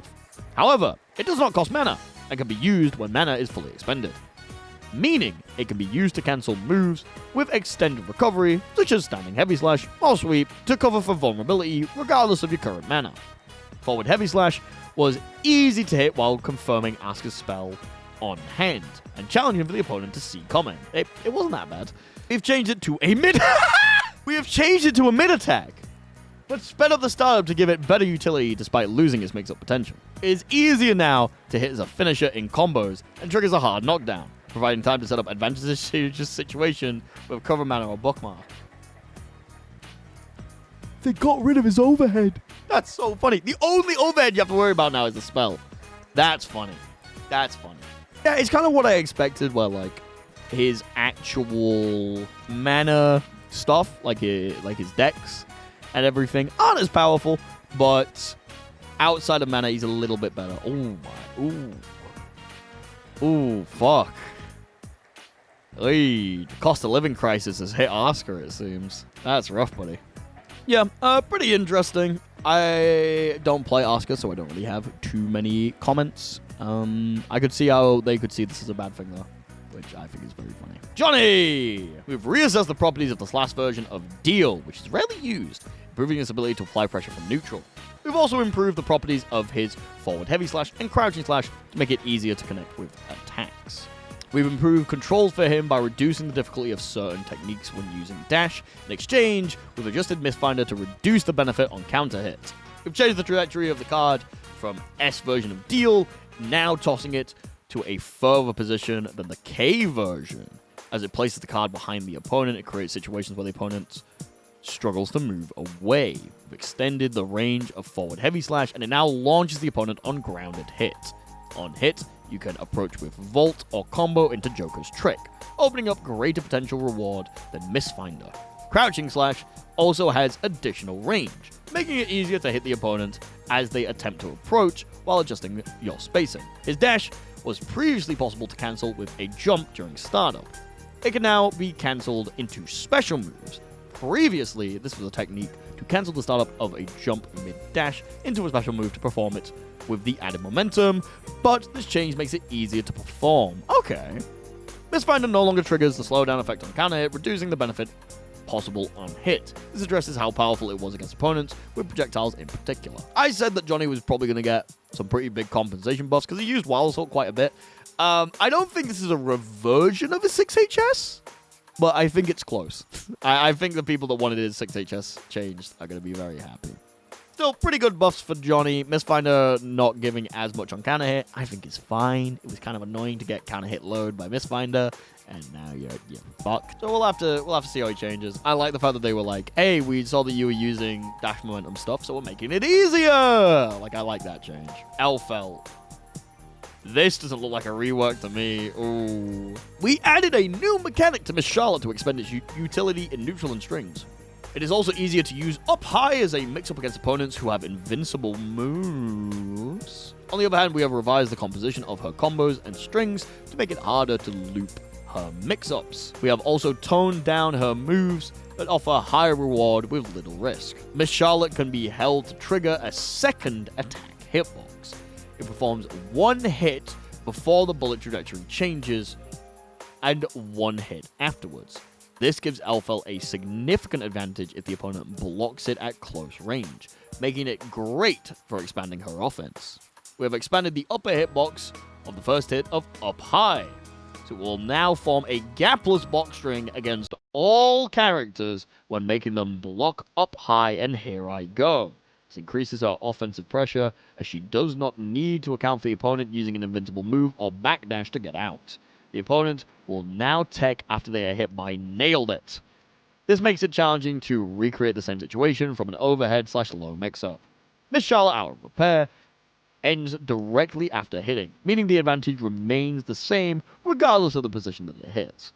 This makes it harder to punish on block from any distance, meaning it works better as a lunging move. However, it creates more distance on hit, making it harder to maintain offense afterwards. We've decreased the movement speed of Bomb Bomb Chocolat, decreasing the forward distance covered. This tones it down, as it is a more powerful option in mix-up to beat the opponent's pokes while providing high reward on hit. It no longer works as a cross-up unless used at a closer distance. I don't think it's what Elphelt players necessarily wanted, but it's decent buffs. Making her, like, up high, gapless, is probably pretty good, considering the fact that a lot of people would just DP out of her mix. I don't know, interesting. I think Elphelt needs a lot as a character, because I think she is just fundamentally kind of boring. But still, hopefully this is good for Elphelt players. I hope they're happy with at least overall getting buffed. You know? ABBA. I wonder if this is big because it's formatted weird. It was easy to gain Jealous Gauge as a result of some moves in her standard state being powerful and leading to high benefit. We have revised the initial Jealousy Gauge value and structured her combos to highlight her frailty in standard mode. We have also increased the risk upon exiting Jealous Rage, making it more crucial to manage the Jealous Gauge. Standard state. We have reduced the initial value of Jealous Gauge at round start from 50% to 25%. Ooh!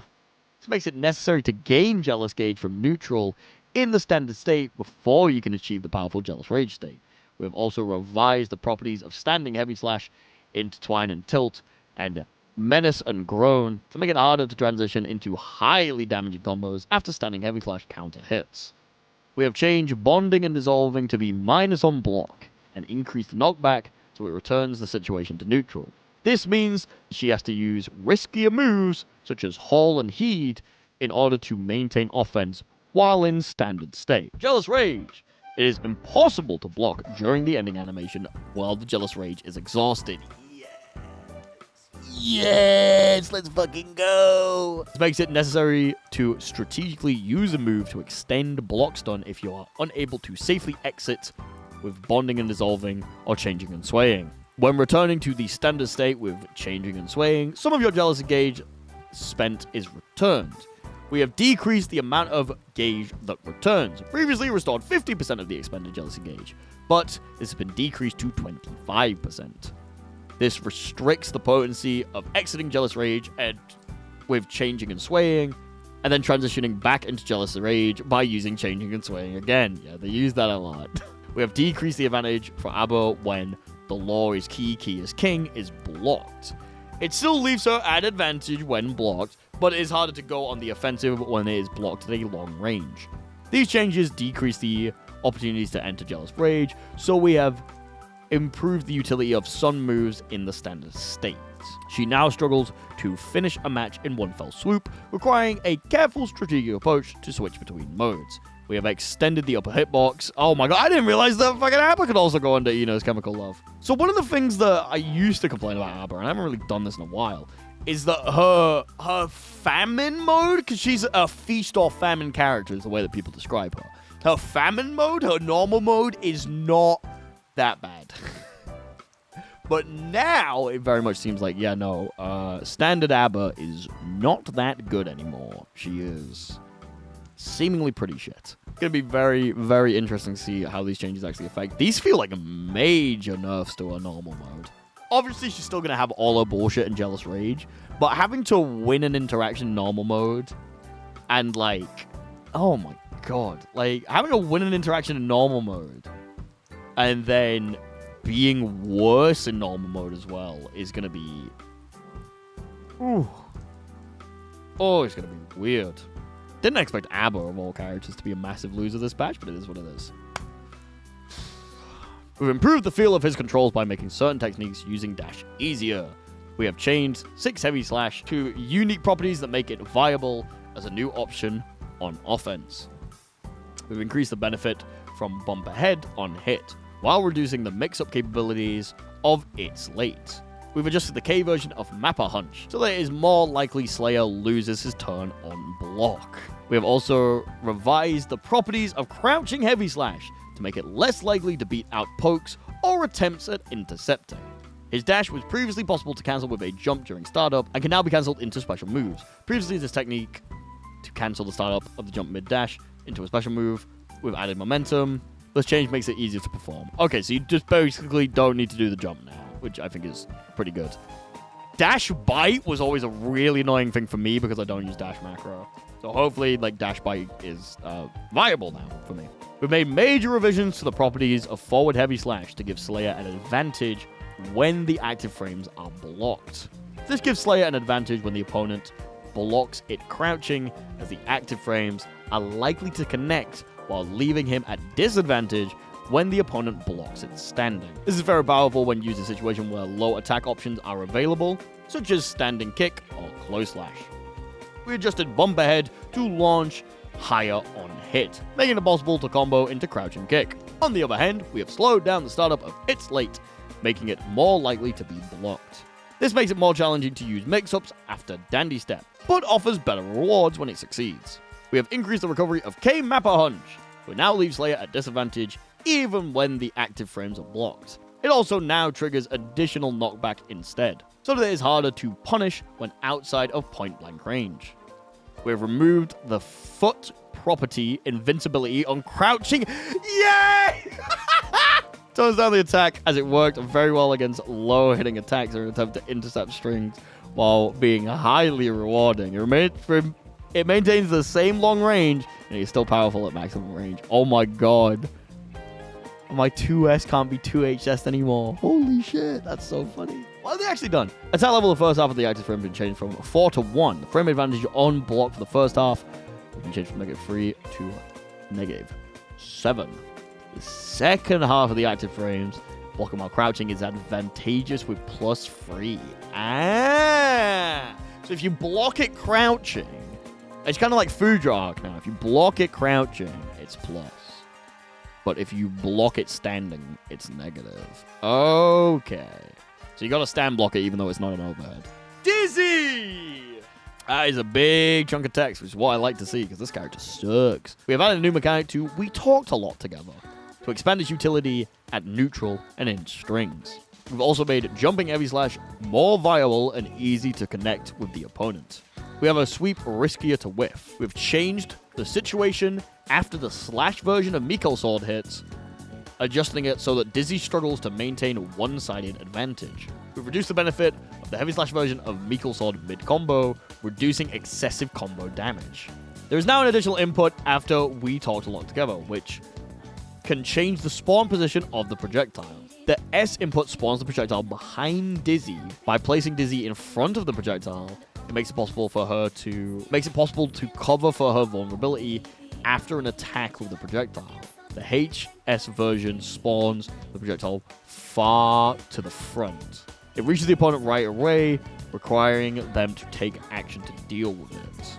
Yeah, so this is fish changes. Interesting. So they still function as it is, but you can press slash or heavy slash, and it will either, like, send fish directly at the opponent or put it behind Dizzy, so you can cover yourself. Interesting. We've added the hitbox to the base part of jumping heavy slash, making it easier to hit opponents below. It can now hit an opponent when performed with an aerial dash, making it viable in certain mix-up strings. We've increased the recovery of sweep.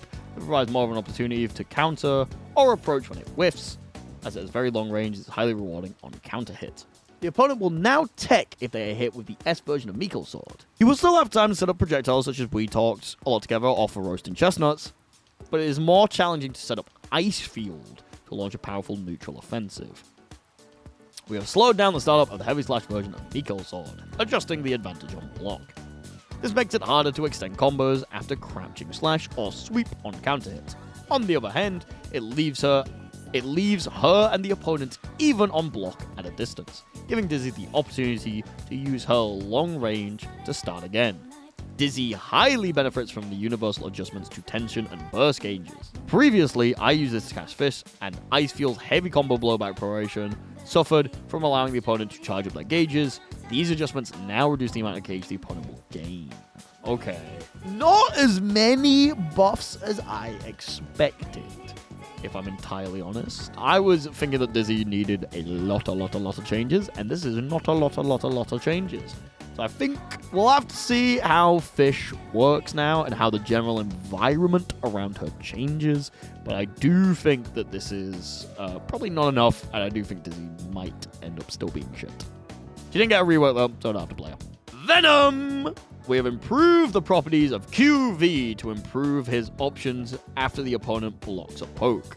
We have also revised the angle and strength of the ball rebound after crouching heavy slash and sweep, improving utility during neutral. We've adjusted jumping D, so it's easier to confirm the situation after it, as the situation varies greatly if the opponent uses vaulted defense. On the other hand, we have increased the recovery of all versions of Stinger aim, making it easier for the opponent to act when it is blocked. They shot Stinger. We've adjusted the attack level and hit stop of QV when it is held. When fully charged, it leaves Venom at advantage on block, making it highly effective against opponents who are focused on blocking. This also adds additional time for your next attack, increasing the reward when used in combos. We've adjusted the angle and strength of the ball rebound after crouching heavy slash and sweep. Sweep now rebound the ball upwards, allowing it to prevent the opponent from approaching with an aerial dash. The angle of the ball rebound after crouching heavy slash remains similar to before, but it now moves with more force, making it effective as a poke against opponents in the air at long range. It was pretty uncertain whether jumping D would form a gapless proc string with the HS version of Carcass Raid depending on how the opponent blocked. With these adjustments, we have changed the hit effect of the final hit to make it possible to continue comboing into crouching kick or other moves even without cancelling into heavy slash version of Carcass Raid. In exchange, we have increased the knockback so that it can no longer form a gapless block string with the HS version of Carcass Raid, so it makes it easier to lose its turn when it's blocked. Stinger aim was extremely powerful when fired repeatedly as the projectile moves fast and recovers quickly. We have extended the recovery to make it harder to fire repeatedly and decrease the advantage on hit. I wonder now, because, like, okay, the problem I had with Venom was, like, he was cool, but he was a Stinger bot. Like, Stinger was way too powerful, and the rest of his kit wasn't that good. So you kind of just had to spam Stinger. The fact that they've nerfed Stinger and buffed a bunch of other things in his kit, I am interested to see what happens. Again, I still don't think this is enough. I think Venom might still be bad. But I do also think that Venom is, like, one of those characters where he's just a couple of fines from being, like, really good. We'll have to see. We'll have to see. Again, the entire environment around this character is changing. So we'll have to see what ends up happening. I don't think he's going to be top tier, though. I don't think these changes are anywhere near enough. We have changed the mechanic of forward heavy slash, which was rarely used, expanding her options for combos and strings. We have adjusted weapons free to create more opportunities to use it. Please make it work on air hit. On the other hand, we have lessened the potency of ATTG top attack mid-combo to prevent excessive combo damage. No, my overhead combo extender. 6HS has now produced a short projectile hitbox. This makes it possible to perform an attack while entering mode Arbalist, creating more powerful offense from standing kick or close slash. Okay. We've sped up the startup of weapons free, extending the forward travel distance. You can now combo from 6p or forward slash. No, we still can't use it if they're in the air. Okay. We have adjusted the launch on aerial hit of the mode Air Blast version of ATTG top attack, making it hard to use mid-combo. However, it now causes a hard knockdown that cannot be teched on hit, giving it more utility as a finisher. Okay. So our mid-screen combo is nerfed again. But, like, we get a hard knockdown. As ACTG Blast Off has 2 hits, it could be challenging for the opponent to punish on block at long range. We have changed it so that the second hit will not connect with the grounded opponent, making it easier to punish on block. We've made the same adjustments to Mega Death Buster. Okay, so no more cheesing people out with the second hit of DB and Mega Death Buster. Okay, that's fair. I think the hard knockdown's good, and I think being able to get a small projectile with 6 HS is going to be pretty powerful, considering the fact that you can now use it to jail into more block strings. Overall, pretty good for Unika, I would say. I would say pretty good. We'll have to see really how it pans out. Her combo's being nerfed so that the overhead knocks you down mid-screen is going to be interesting. But I do think it's going to allow her to get, like, safe jumps and pressure and stuff, so... I'd say overall boss for Unika. Good for Unika. Probably the best out of Season 4 batch right now. Lucy. That's a lot of changes. Final character right at the end of the patch notes. We've been here for 2.5 hours. Hope you all been enjoying. If you enjoyed it so far, please subscribe so I can keep doing this in my job. Anyway, Lucy! We have strengthened her various pokes to allow her to better get advantage in neutral. We added a vacuum effect to her slash attacks. Revised the recovery of Unity. We have added a new effect to Resistance Glitch, which was rarely used, making it a viable option in strings. On the other hand, we have revised her overall combo composition to adjust so that her combos are not overly extended mid-screen. We have adjusted Contagion to prevent overly extended combo damage. We've added a vacuum effect that draws the opponent in to far slash and crouching slash. A command normal 3 slash after far slash, and a command normal 4 crouching slash after crouching slash. With the same vacuum effect can only be used with a fixed timing, making it easier for the opponent to instant block. By adding the vacuum effect to far slash and crouching slash as well, this makes charge monowire an effective option against opponents aiming to instant block command normal 3 or command normal 4. We have reduced the recovery of Unity. The third hit now launches the opponent. This makes it easier to use in neutral, and possible to approach the opponent on hit. However, we have removed the wall bounce effect in the corner, making it harder to use mid-combo. We have adjusted Resistance Glitch so that it applies a Guard Crush effect to Standing Heavy Slash, Crouching Heavy Slash, and 6HS. After triggering Guard Crush with these moves, you can make the opponent block charge monowire without any openings, making it possible to perform powerful pressure. We have adjusted the blowback and active frames of Sprint Attack Sweep and Sprint Attack Cross-Up, making it harder to extend after hitting in a combo. We have also extended the intervals between damage by Contagion to restrict the possibility of extending damage using Contagion in long combos. I did say that I always thought the Contagion needed to be nerfed and the other ones needed to be buffed. It just being Resistance Glitch? Unfortunate, but we will take it. Seemingly a good amount of buffs for Lucy with the one nerf that I kind of wanted by Contagion. Just like Contagion always had the problem of it was just way more damage, so it was just better to use it for everything. And they're now taking like twice the amount of time to take per damage. Probably gonna make it so that people think about the other ones a little bit. You know, decent changes for Lucy. Hopefully she actually sees play now. A lot of people just kind of passed this character over to the point where very simple tech is still being discovered for the character. So who knows? Maybe we'll actually see some Lucy's later down the line. Overall thoughts on the patch. It is the direction that I personally wanted it to go. A lot more nerfs than I expected. Way, way more nerfs. Even the characters that felt like they were majority getting buffed still got some kind of nerf. Not even just through, like, the universal mechanics. They would also just lose something. Like, they would gain something, but they would lose something as well.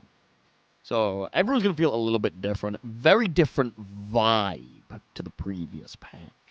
Very, very, very different vibe. It much more feels like this is going to be more of a stable version of the game.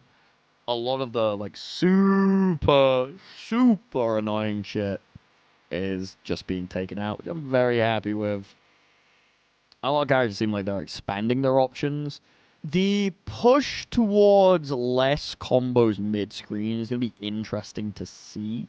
Mainly because it was talked about on a couple of characters, but not all of them. It's going to be very interesting to see how characters that are very good at flinging you across the screen now deal with that. I don't know. I'm still very excited. I'm probably mostly going to be playing Jam after looking most of these changes. I will be checking out the Geo stuff, of course. It's a very, very interesting patch. Definitely the direction that someone who plays the game like me wanted it to go. And considering that, like, every other fighting game is seemingly having, like, insano patches, like, weird-ass bullshit constantly happening, top tiers getting buffed. It's very interesting to see that the Strive, the anime fighting game of all games, is getting the Back to Basics patch.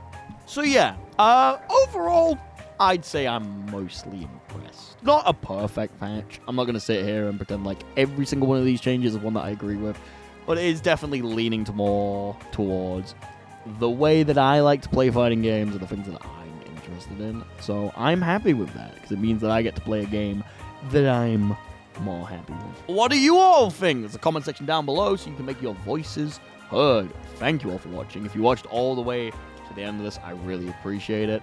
Hopefully I'll see you tomorrow, where we're going to be live the moment that the patch drops, checking out Jam and Training Mode. Going to be playing a little bit of our arcade mode. If we get enough subs, maybe we'll try and get her to Vanquisher in a single day. We'll be streaming for the rest of the week as well, checking out all the characters that have been changed, messing around with a bunch of different things in Vanquisher, and seeing how far we can push Jam until we break her. Thank you all for watching. I hope you all enjoyed. I'll see you all next time. Bye-bye!